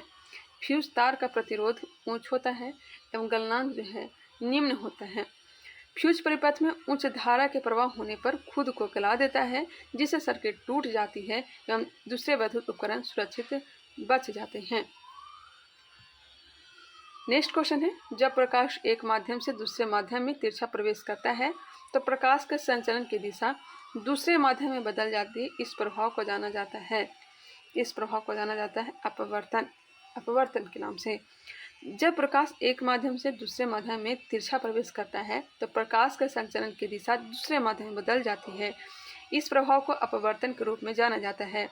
प्रकाश का अपवर्तन है क्या? तो वही है जब प्रकाश के एक माध्यम से दूसरे माध्यम में प्रवेश करने पर अपने मार्ग से मुड़ जाने की घटना को ही प्रकाश का अपवर्तन कहते हैं। प्रकाश के अपवर्तन के नियम दिए गए। आपतित किरण, अपवर्तित किरण तथा अभिलंब तीनों एक ही समतल में स्थित होते हैं। आपतित किरण, अपवर्तित किरण तथा अभिलंब तीनों एक ही समतल में स्थित होते हैं। किन्हीं दो माध्यम के लिए आपतन कोण के ज्या तथा अपवर्तन कोण के ज्या का अनुपात एक नियतांक होता है। नियतांक को पहले माध्यम के सापेक्ष दूसरे माध्यम का अपवर्तनांक कहते हैं। इस नियम को स्नेल का नियम भी कहा जाता है। किसी माध्यम का अपवर्तनांक भिन्न भिन्न रंग के प्रकाश के लिए भिन्न भिन्न होता है।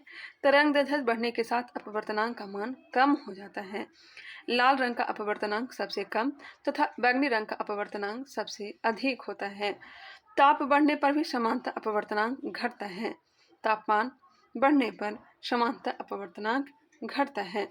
प्रकाश के अपवर्तन के उदाहरण हैं द्रव में अंशतः डूबी हुई सीधी छड़ी टेढ़ी दिखाई प्रतीत होना, सूर्योदय के पहले और सूर्यास्त के बाद भी सूर्य दिखाई देना, तारे को टिमटिमाते हुए दिखाई प्रतीत होना, पानी से भरी बाल्टी की गहराई कम प्रतीत होना या फिर ऊपर की ओर उठा हुआ दिखाई पड़ना, पानी से भरे किसी बर्तन की तली में पड़ा हुआ सिक्का थोड़ा ऊपर की ओर दिखाई पड़ना, जल के अंदर पड़ी हुई मछली वास्तविक गहराई से कुछ ऊपर उठी हुई दिखाई पड़ना।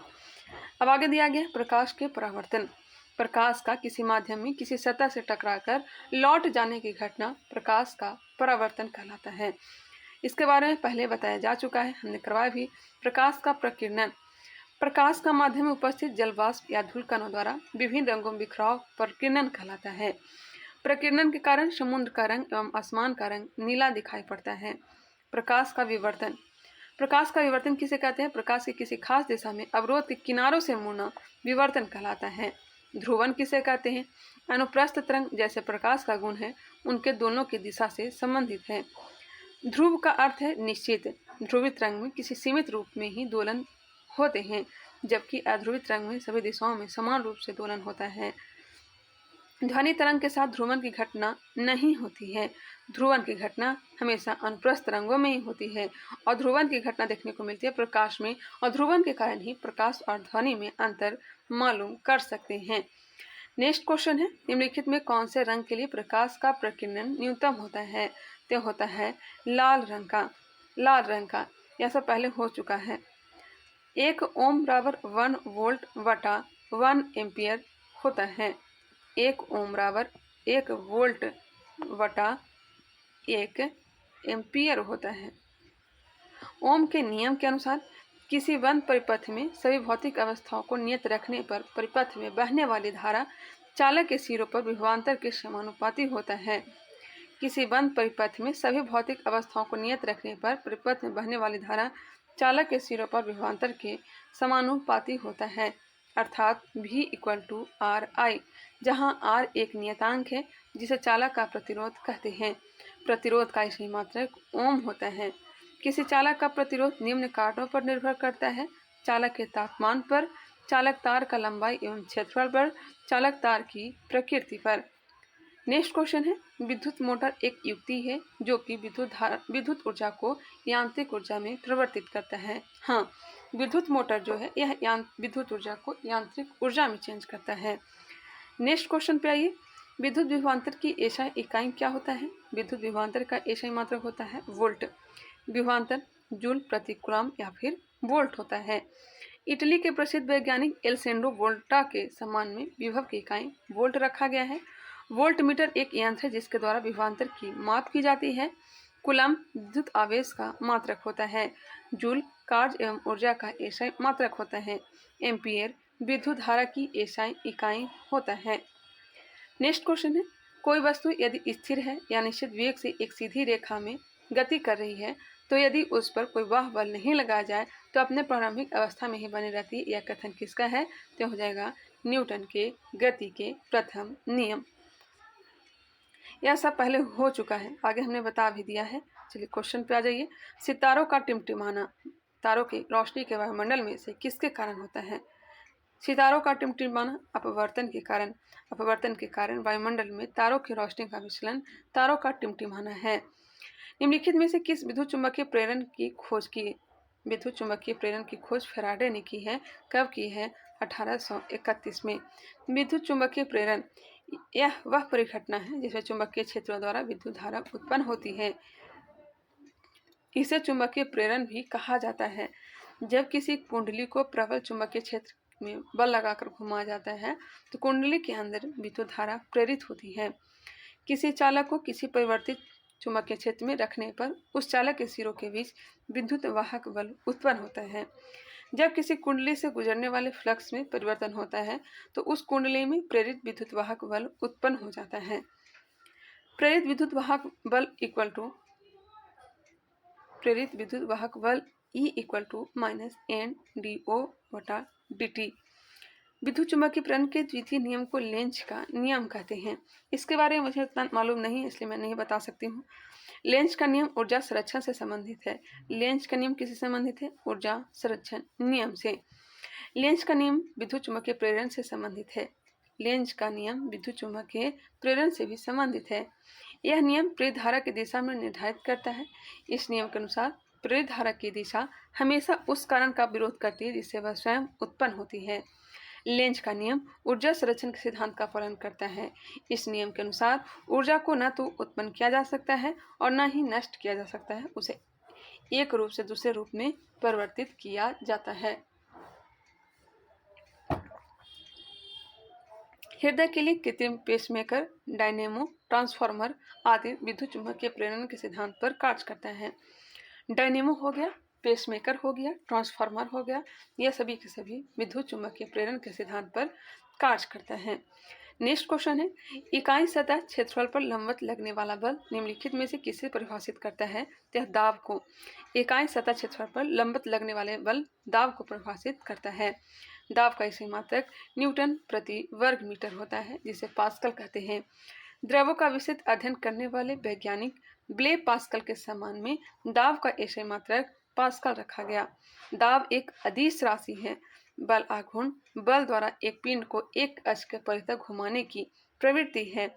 यह भी एक सदिश राशि है और इसका मात्रक न्यूटन मीटर होता है।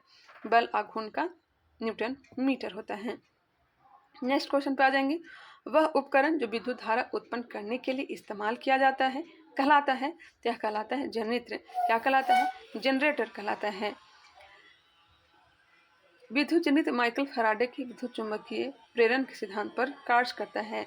गैल्वेनोमीटर यह एक विद्युत चुंबकीय उपकरण है जिसका उपयोग विद्युत धारा के कम मात्रा का पता लगाने में किया जाता है या फिर विद्युत धारा की उपस्थिति के बारे में पता लगाया जाता है। गैल्वेनोमीटर का आविष्कारक कौन थे? तो एड्रे मेरी एम्पियर थे। विद्युत मोटर एक विद्युत यांत्रिक उपकरण है जो विद्युत ऊर्जा को यांत्रिक ऊर्जा में बदलती है। विद्युत चुंबकीय प्रभाव पर यह कार्य करती है।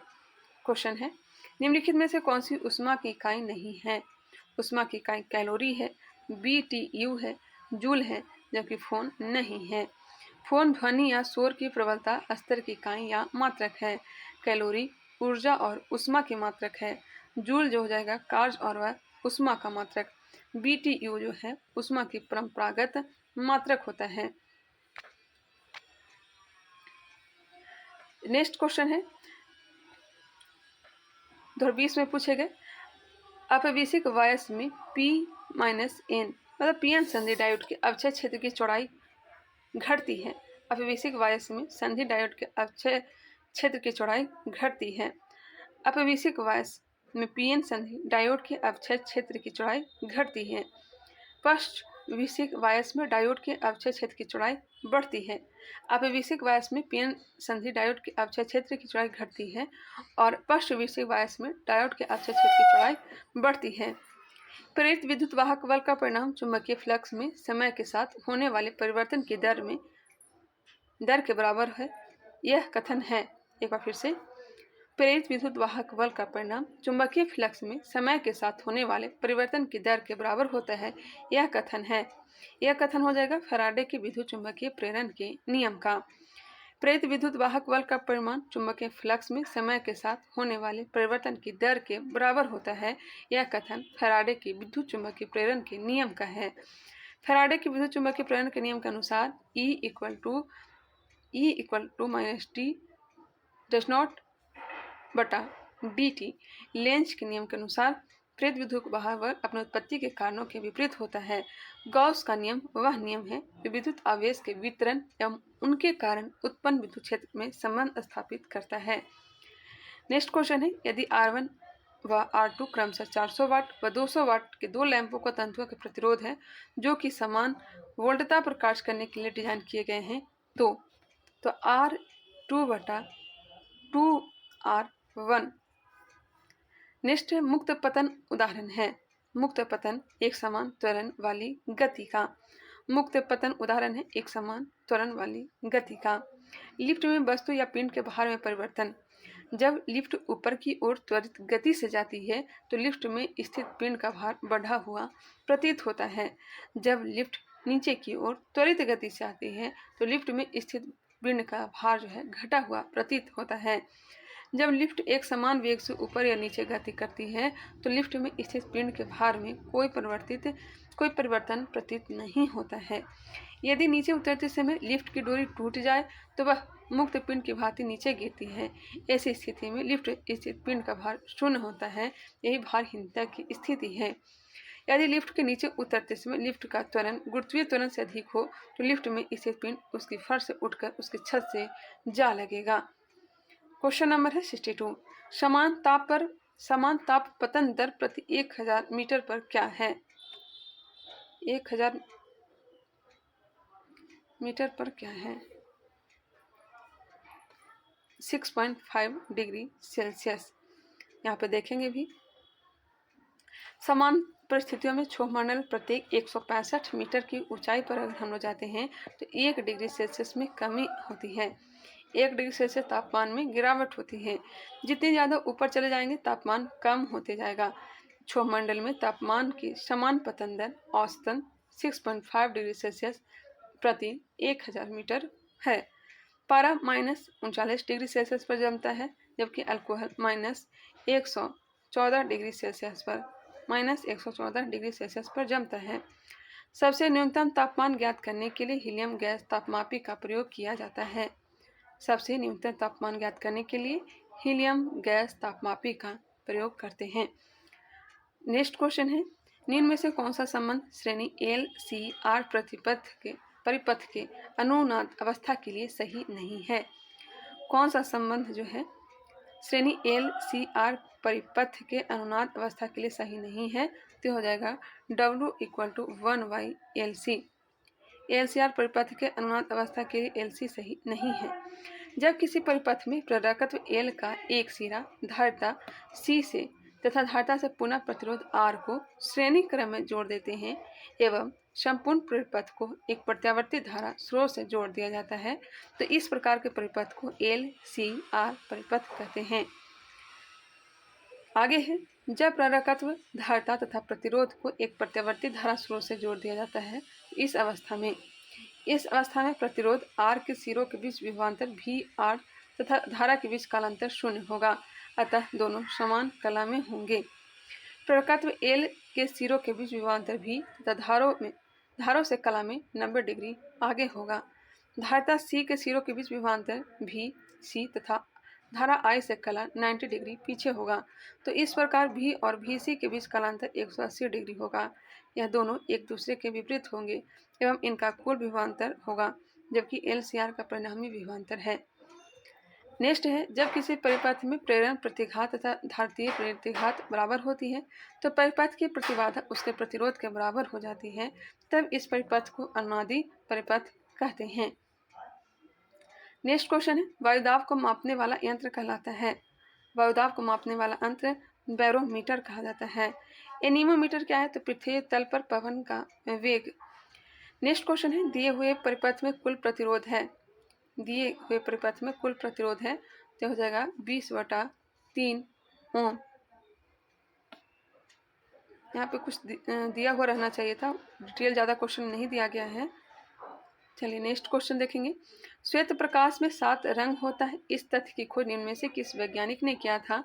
7 रंगों दृश्य तरंग की खोज न्यूटन ने किया था। नेक्स्ट क्वेश्चन है, इसका डिटेल दिया गया है, श्वेत प्रकाश में 7 रंग होते तथा इस तथ्य की खोज न्यूटन ने की थी। जब श्वेत प्रकाश को प्रिज्म से गुजारा जाता है तो वह 7 रंगों में विभक्त हो जाता है। इस घटना को प्रकाश का वर्ण विक्षेपण कहते हैं। हरा, लाल, नीला, मतलब लाल, हरा और नीला यह प्राथमिक रंग कहलाता है। लाल, हरा और नीला, जिसका ट्रिक है लहनी। रंगीन टेलीविजन में प्राथमिक रंग लाल, हरा एवं नीला का ही उपयोग किया जाता है। पीला, मैजेंटा एवं सियान को द्वितीयक रंग कहते हैं। जिन 2 रंगों के मेल से श्वेत रंग प्राप्त होता है वह पूरक रंग कहलाते हैं। श्वेत वस्तु से प्रकाश के रंग को परिवर्तित कर देता है, काली वस्तु सभी रंग को अवशोषित कर लेती है। यदि अंटार्कटिका के बर्फ का रंग सफ़ेद से लाल, काला या हरा या कोई और रंग हो जाए तो बर्फ पहले की अपेक्षा ज़्यादा मात्रा में पिघलेगा। सीवी रमन प्रभाव है क्या? इन्होंने प्रकाश के प्रकीर्णन की खोज, सीवी रमन ने प्रकाश के प्रकीर्णन की खोज किया। सीवी रमन को प्रकाश के प्रकीर्णन खोज के लिए भौतिकी का नोबेल पुरस्कार दिया गया। सीवी रमन नोबेल पुरस्कार प्राप्त करने वाले दूसरे भारतीय एवं प्रथम वैज्ञानिक थे। प्रथम भारतीय रविन्द्रनाथ टैगोर 1913 में और सीवी रमन को 1930 में नोबेल प्राइज दिया गया था। प्रकाश का प्रकीर्णन है क्या? जब प्रकाश किसी ऐसे माध्यम से गुजरता है जिसमें धूल और अन्य पदार्थों के अत्यंत सूक्ष्म कण होते हैं तो इन कणों पर टकराकर प्रकाश का कुछ भाग सभी दिशाओं में फैल जाता है। इस घटना को प्रकाश का प्रकीर्णन कहते हैं। प्रकाश का प्रकीर्णन नीले रंग में अधिकतम और लाल रंग में न्यूनतम होता है। प्रकाश के प्रकीर्णन के कारण ही समुद्र एवं आकाश का रंग नीला होता है। अल्बर्ट आइंस्टाइन ने विशेष सापेक्षता का सिद्धांत एवं प्रकाश विद्युत प्रभाव की खोज की। नेक्स्ट है स्थिर जल में पत्थर गिरने पर उत्पन्न तरंग है। स्थिर जल में पत्थर गिरने पर उत्पन्न तरंग अनुप्रस्थ तरंग है। स्थिर जल में पत्थर गिरने पर उत्पन्न तरंग अनुप्रस्थ तरंग है। हाँ सही है। प्रगामी तरंग है क्या? प्रोग्रेसिव वेव है क्या? किसी माध्यम में एक नियत वेग से आगे की ओर बढ़ने वाली तरंग को प्रगामी तरंग कहते हैं। प्रगामी तरंगों का एक उदाहरण जल की सतह पर उत्पन्न तरंग है, जैसे महासागरीय लहरें। अप्रगामी तरंग क्या है? जब किसी बाह्य माध्यम में दो एक जैसे अनुप्रस्थ या अनुदैर्ध्य प्रगामी तरंग एक ही चाल से लेकिन विपरीत दिशाओं में चलती है, तो इनके आधारोपण से उत्पन्न हुई नई तरंग जो माध्यम में स्थिर प्रतीत होती है उसे अप्रगामी तरंग कहते हैं। इसे स्थिर तरंग के रूप में भी जाना जाता है। नेक्स्ट क्वेश्चन पे आ जाएंगे। आप लोग देख सकते हैं पहले इजी क्वेश्चन पूछे जाते थे, अब थोड़े लेवल हैं जो इसके बढ़ गए हैं। किसी चालक का प्रतिरोध आधा कर देने से चालक के ताप पर क्या प्रभाव पड़ेगा? तो आधा हो जाएगा। जूल के नियम के अनुसार किसी चालक से उत्पन्न ऊष्मा का मान धारा के वर्ग, प्रतिरोध तथा समय का समानुपाती होता है। तापमान की इकाई निम्न में से कौन नहीं है? तापमान की इकाई केल्विन है, सेल्सियस है, फ़ारेनहाइट है, जबकि कैंडेला नहीं है। कैंडेला जो है प्रकाशीय या फिर ज्योति तीव्रता की मूल इकाई है। केल्विन, सेल्सियस, फ़ारेनहाइट तापमान की इकाई है। ताप का एक मात्रक केल्विन होता है। यदि वस्तु का घनत्व पानी के घनत्व से अधिक होगा तो वस्तु पानी में डूब जाएगा। यदि वस्तु का घनत्व पानी के घनत्व से अधिक होगा तो वस्तु पानी में डूब जाएगा।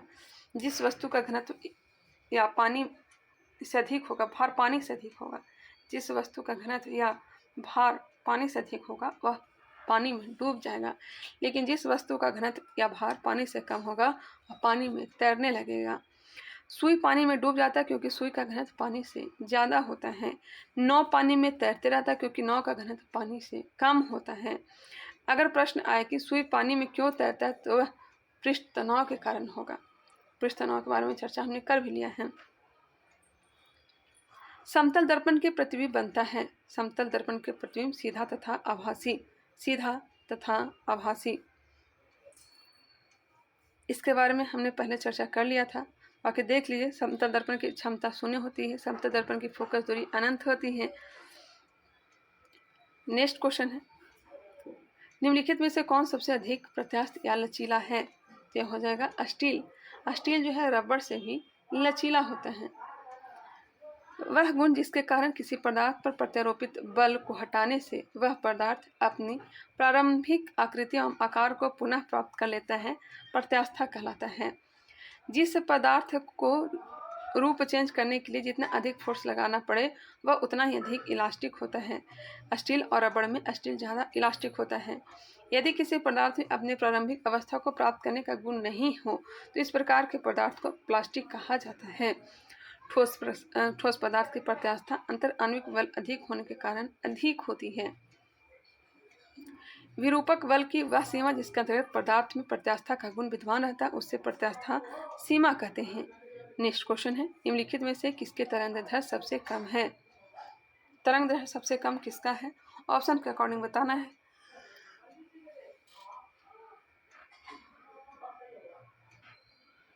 इसका राइट आंसर हो जाएगा एक्स किरणें। एक्स किरण की तरंगदैर्ध्य सबसे कम है। विकल्प के अनुसार ऐसे सबसे कम तरंगदैर्ध्य किसका होता है? तो गामा किरण का होता है। एक्स किरण एक विद्युत चुंबकीय विकिरण है। यदि किसी आवेश को विद्युत क्षेत्र या चुंबकीय क्षेत्र के लंबवत दोलन कराया जाए तो यह एक तरंग उत्पन्न करता है जिसके संचरण की दिशा इन क्षेत्रों के लंबवत होती है। इसे विद्युत चुंबकीय तरंग कहते हैं। तरंगदैर्ध्य का मान ऊपर से नीचे की ओर बढ़ता एवं ऊर्जा की आवृत्ति का मान घटता है। ऊपर से नीचे की ओर बढ़ता है तरंगदैर्ध्य का मान, बाकी ऊर्जा का आवृत्ति ऐसा मान है जो घटते क्रम में दिया गया है। जैसे कि तरंगदैर्ध्य सबसे कम गामा का होगा, ऊर्जा और आवृत्ति सबसे ज़्यादा दीर्घ तरंग का होगा। गामा किरणें, इसका एक ट्रिक है गाय एविजू इंफ्रा मारे। गामा किरणें, एक्स किरणें, परावैंगनिक किरणें, रेस किरणें, अवरक्त, सूक्ष्म रेडियो तरंग और दीर्घ रेडियो तरंग। प्रमुख तरंग एवं उनके खोजकर्ता के नाम दिया गया है और उसका प्रयोग दिया गया है। गामा किरण की खोज हेनरी बेकरल, इसका प्रयोग रेडियोथेरेपी, नसबंदी, कीटाणु शोधन में। एक्स किरण का प्रयोग, इसकी खोजकर्ता रॉन्टेजन है, इसका प्रयोग चिकित्सा उद्योग के क्षेत्र में। परावैज्ञानिक किरण की खोज रिटर ने किया था, चिकित्सा और दंत चिकित्सा में प्रयोग किया जाता है बैक्टीरिया को मारने के लिए। दृश्य किरण को न्यूटन, इसी के कारण किसी वस्तु को हम देख पाते हैं। अवरक्त किरण की खोज हर्शल ने किया था, फोटोग्राफी करने में, शिकायत करने में इसका प्रयोग करते हैं। लघु रेडियो तरंग हेनरिक हर्ट्ज ने किया था, रेडियो, टेलीविजन, टेलीफोन इत्यादि में इसका प्रयोग किया जाता है। देख रेडियो तरंग मार्कोनी, रेडियो, टेलीविजन और टेलीफोन।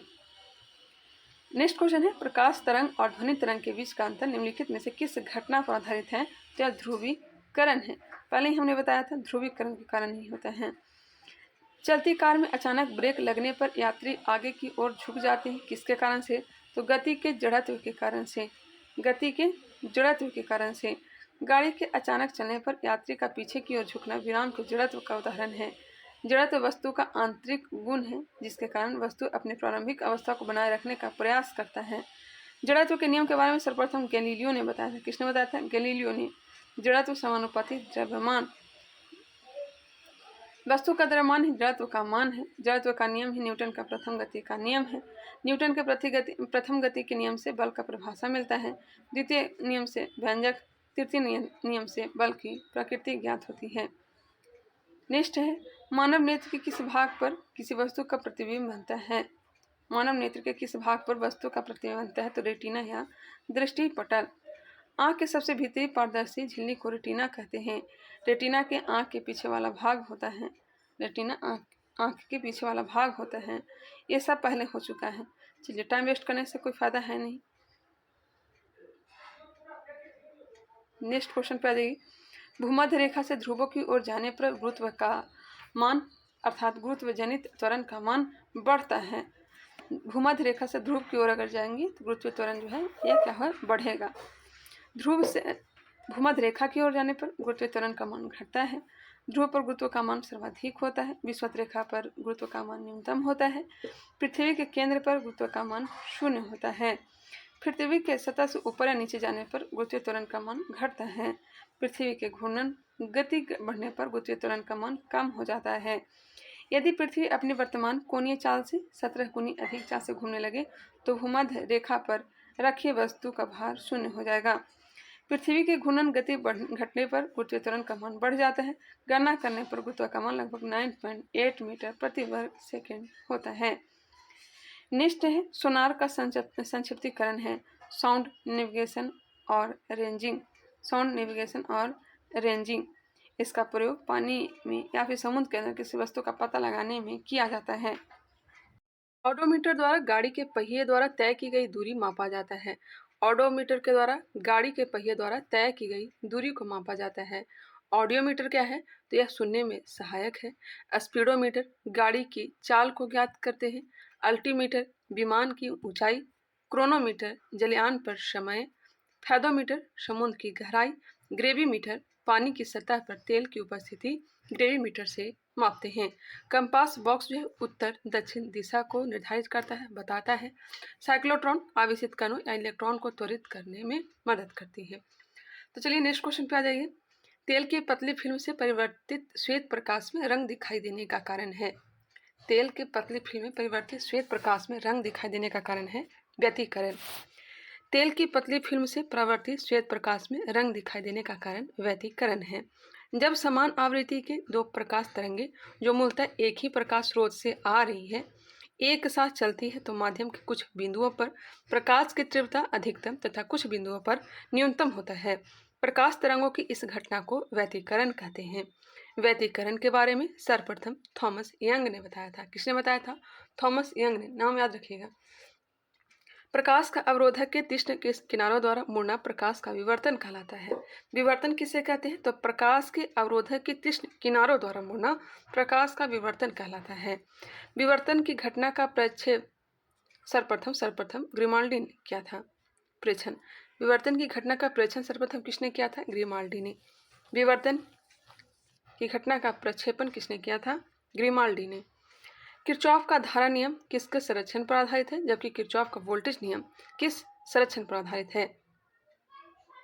धारा का नियम किस संरक्षण पर आधारित है, जबकि किरचॉफ का वोल्टेज नियम। तो इसका राइट आंसर हो जाएगा किरचॉफ का धारा नियम जो है यह आवेश संरक्षण पर, धारा नियम आवेश संरक्षण के नियम पर आधारित है, जबकि वोल्टेज नियम जो है यह द्रव्यमान संरक्षण पर आधारित है। आंसर हो जाएगा सी। यहाँ पे दिया भी गया है किरचॉफ का धारा नियम आवेश संरक्षण पर आधारित है, जबकि किरचॉफ का वोल्टेज नियम ऊर्जा संरक्षण पर आधारित है। किरचॉफ का प्रथम नियम क्या है, तो किसी वैद्युत परिपथ में किसी संधि पर मिलने वाली सभी धाराओं का बीजगणितीय योग शून्य होता है। इसे किरचॉफ का धारा नियम भी कहा जाता है। किसी वैद्युत परिपथ में किसी संधि पर मिलने वाली सभी धाराओं का बीजगणितीय योग शून्य होता है, इसे किरचॉफ का धारा नियम कहते हैं। किरचॉफ का द्वितीय नियम क्या है, बंद परिपथ या लूप में प्रतिरोधों के सिरों पर उत्पन्न विभवांतर का बीजगणितीय योग उस परिपथ में स्थित सेलों के विद्युत वाहक बलों के बीजगणितीय योग के बराबर होता है। इसे किरचॉफ का वोल्टेज नियम भी कहा जाता है। पहले नियम को किरचॉफ का धारा नियम और दूसरे नियम को किरचॉफ का वोल्टेज नियम कहते हैं। नेक्स्ट क्वेश्चन है, प्रतिदीप्ति नलिका तथा नियॉन चिन्ह बल्ब में होता है। प्रतिदीप्ति नलिका तथा नियॉन चिन्ह बल्ब में होता है प्लाज्मा होता है। प्रतिदीप्त लैंप कम दबाव वाली मरकरी वेपर को आयनित करके परावैंगनी विकिरण का उत्पादन करते हैं। नलिकाओं के अंदर एक फॉस्फेट परत परावैंगनी किरण को अवशोषित करती है और इसे दृश्यमान प्रकाश में परिवर्तित करती है। परावैंगनी विकिरण एक्सरे और दृश्यमान प्रकाश के बीच का विद्युत चुम्बकीय स्पेक्ट्रम का हिस्सा है। परावैंगनी विकिरण एक्सरे और दृश्यमान प्रकाश के बीच का विद्युत चुम्बकीय स्पेक्ट्रम का विद्युत चुम्बकीय स्पेक्ट्रम का हिस्सा है। नेक्स्ट आ जाइए, यदि किसी स्प्रिंग से धारा प्रवाहित कराई जाती है तो संकुचित स्प्रिंग होगी। यदि किसी स्प्रिंग से धारा प्रवाहित कराई जाती है तो संकुचित स्प्रिंग होगी। जब किसी स्प्रिंग से धारा प्रवाहित की जाती है तो स्प्रिंग के सभी फेरों में धारा समान दिशा में बहने के कारण स्प्रिंग संकुचित हो जाती है। स्प्रिंग के संकुचित होने से स्प्रिंग की लंबाई घट जाती है। इस विधि का उपयोग भार को उठाने के लिए किया जाता है। चलिए नेक्स्ट है, यदि किसी अपरिवर्तित प्रतिरोधक को सिरों के बीच का विभवांतर आधा कर दिया जाए तो विद्युत शक्ति का मान होगा। यदि किसी अपरिवर्तित प्रतिरोधक को सिरों के बीच का विभवांतर आधा कर दिया जाए तो विद्युत शक्ति का मान 1/4 हो जाएगा। निम्न में से कौन सी एक ध्वनि इकाई है? ध्वनि इकाई डेसिबल है। डेसिबल एक ध्वनि इकाई है। ध्वनि की प्रबलता कंपन के आयाम पर निर्भर करती है। ध्वनि की अन्य इकाई निम्न है, जैसे कि सोन हो गया, फोन हो गया। ध्वनि की अन्य इकाई, ऊष्मा मापने की इकाई कैलोरी है। विद्युत धारा की मापने की इकाई एम्पियर है। विद्युत विभव मापने की इकाई वोल्ट है। नेक्स्ट है, सितारों के टिमटिमाने का कारण है। सितारे प्रकाश का वायुमंडलीय अपवर्तन के कारण टिमटिमाते हैं। सितारों के प्रकाश का वायुमंडलीय अपवर्तन सितारों के टिमटिमाने का कारण है। प्रकाश के एक माध्यम से दूसरे माध्यम में प्रवेश करने पर वह अपने वास्तविक मार्ग से विचलित हो जाती है। इसे प्रकाश का अपवर्तन कहते हैं। इस टॉपिक पर पहले चर्चा की जा चुकी है। नेक्स्ट है 2022 में पूछे गए प्रश्न मेंस एग्जाम में, किसी अर्धचालक का ताप बढ़ाने पर उसकी प्रतिरोधकता घटती है। प्रतिरोधकता घटती है। यहाँ पर दिया गया है किसी अर्धचालक का ताप बढ़ाने पर उसकी प्रतिरोधकता घटती है। अधातु का प्रतिरोध तापमान के बढ़ने पर घटता है। अधातु का प्रतिरोध तापमान के बढ़ने पर घटता है। तापमान के बढ़ने से धातु का प्रतिरोध बढ़ जाता है। तापमान के बढ़ने पर धातु का प्रतिरोध जो है बढ़ जाता है। नेक्स्ट है, निम्न में से कौन सा कथन प्रत्यावर्ती धारा के लिए सही नहीं है? लंबित दूरी तक संचारित की जा सकती है। इसका उत्पादन सस्ता होता है। इसकी वोल्टता आसानी से बदली जा सकती है, जबकि इसका परिणाम समान रहता है। यह गलत दिया गया है। प्रत्यावर्ती धारा एक विद्युत धारा है जो नियमित रूप से दिशा उलटती है और समय के साथ अपना मान लगातार बदलती रहती है। एसी डायरेक्ट करंट से अलग है जो केवल एक ही दिशा में यात्रा करता है। प्रत्यावर्ती धारा का लाभ क्या है? यह डीसी की तुलना में कम महंगा है। इसे उत्पन्न करना आसान और सस्ता है। ट्रांसमिशन के दौरान बिजली की हानि कम होती है। इसका वोल्टेज बदलना अपेक्षाकृत सस्ता और आसान है। लंबी दूरी तक इसे प्रसारित किया जा सकता है। इसका उपयोग रिचार्जेबल बैटरी को रिचार्ज करने के लिए किया जा सकता है। एसी को आसानी से डीसी में बदला जाता है। नेक्स्ट क्वेश्चन है, सूर्यास्त एवं सूर्योदय के समय में सूर्य का आभासी चपटापन निम्न परिघटना के कारण होता है। सूर्यास्त एवं सूर्योदय के समय सूर्य का आभासी चपटापन अपवर्तन के कारण होता है। किसके कारण होता है? अपवर्तन के कारण। प्रकाश के एक माध्यम से दूसरे, ये सब हो चुका है, पहले ही मैंने बता चुका है। नेक्स्ट है, भी वेग से गतिमान वस्तु की गतिज ऊर्जा k है। यदि वेग को प्रारंभिक वेग के 1/3 गुना बढ़ा दिया जाए तो गतिज ऊर्जा हो जाएगी। आप लोग सोल्व कर लीजिएगा। इसका आंसर दिया गया है k/9। निम्नलिखित में से किस लेंस का उपयोग करके मानव आंख की मायोपिया समस्या को ठीक किया जा सकता है? मायोपिया समस्या को ठीक किया जा सकता है अवतल लेंस के द्वारा। मायोपिया को निकट दृष्टि दोष कहा जाता है। मायोपिया में लेंस की वक्रता त्रिज्या या फोकस दूरी कम हो जाती है। मायोपिया में प्रतिबिंब रेटिना से पहले बनता है। मायोपिया में निकट वस्तुएं स्पष्ट दिखाई देती है परंतु दूर की वस्तु स्पष्ट नहीं दिखाई देती है। हाइपरमेट्रोपिया, जिसे दूर दृष्टि दोष कहते हैं, दूर की वस्तु सही ढंग से दिखाई देती है लेकिन नजदीक की वस्तु स्पष्ट नहीं दिखाई देती है। इस लेंस की वक्रता त्रिज्या या फोकस दूरी बढ़ जाती है। इसमें प्रतिबिंब रेटिना के पीछे बनता है। इसमें दूर की वस्तु स्पष्ट दिखाई देती है परंतु निकट की वस्तु नहीं दिखती है। हाइपरमेट्रोपिया के निवारण के लिए उत्तल लेंस का प्रयोग करते हैं। अबिंदुकता बीमारी दूर करने के लिए बेलनाकार लेंस का उपयोग किया जाता है। जरा दृष्टि दोष, प्रेस बायोपिया, वृद्धावस्था के कारण आंख की सामंजस्य क्षमता घट जाती है या समाप्त हो जाती है, जिसके कारण व्यक्ति न तो दूर की वस्तु और न ही निकट की वस्तु देख पाता है। इस रोग के निवारण के लिए द्विफोक्सी लेंस या बाइफोक्सी लेंस का उपयोग करते हैं। अनुचुंबकीय पदार्थ क्या है? अनुचुंबकत्व पदार्थ चुंबक की ओर क्षीण बल द्वारा आकर्षित होते हैं। अनुचुंबकीय पदार्थ चुंबक की ओर क्षीण कमजोर बल द्वारा आकर्षित होता है। इसको एग्जाम्पल भी दिया गया, एल्युमिनियम, सोडियम और ऑक्सीजन। अनुचुंबकीय पदार्थ की चुंबकीय प्रवृत्ति धनात्मक होती है। प्रतिचुंबकीय पदार्थ शक्तिशाली चुंबक द्वारा हल्का सा प्रतिकर्षित होता है। लौह चुंबकीय पदार्थ कम शक्तिशाली चुंबक द्वारा भी अधिक आकर्षित होता है। फेरस, कोबाल्ट और निकेल लौह चुंबकीय पदार्थ हैं। 2023 में पूछे गए प्रश्न, स्पष्ट आकाश नीला दिखाई देता है क्योंकि बैगनी और नीला प्रकाश अन्य सभी रंगों के प्रकाश की तुलना में वायुमंडल द्वारा अधिक प्रकीर्णित होता है। इस सब के बारे में पहले ही हो चुका है। प्रकाश के प्रकीर्णन की खोज सी.वी. रमन ने किया था। यह सब हो चुका है। नेक्स्ट है, मनुष्य नेत्र में पुतली के आकार का नियंत्रण होता है परितारिका के द्वारा, आइरिस के द्वारा। परितारिका एक गहरा पेशीय मध्यपट होता है। यह आंखों का रंगीन हिस्सा होता है। आंखों का रंग परितारिका के रंग से होता है, निर्धारित होता है। परितारिका पुतली के आकार और आंख में जाने वाले प्रकाश की मात्रा को नियंत्रित करती है। पुतली परितारिका से घिरा एक छोटा सा रिक्त स्थान होता है। मानव नेत्र में प्रतिबिंब रेटिना पर बनता है। नेत्रदान में आंख के कॉर्निया भाग को दान दिया जाता है।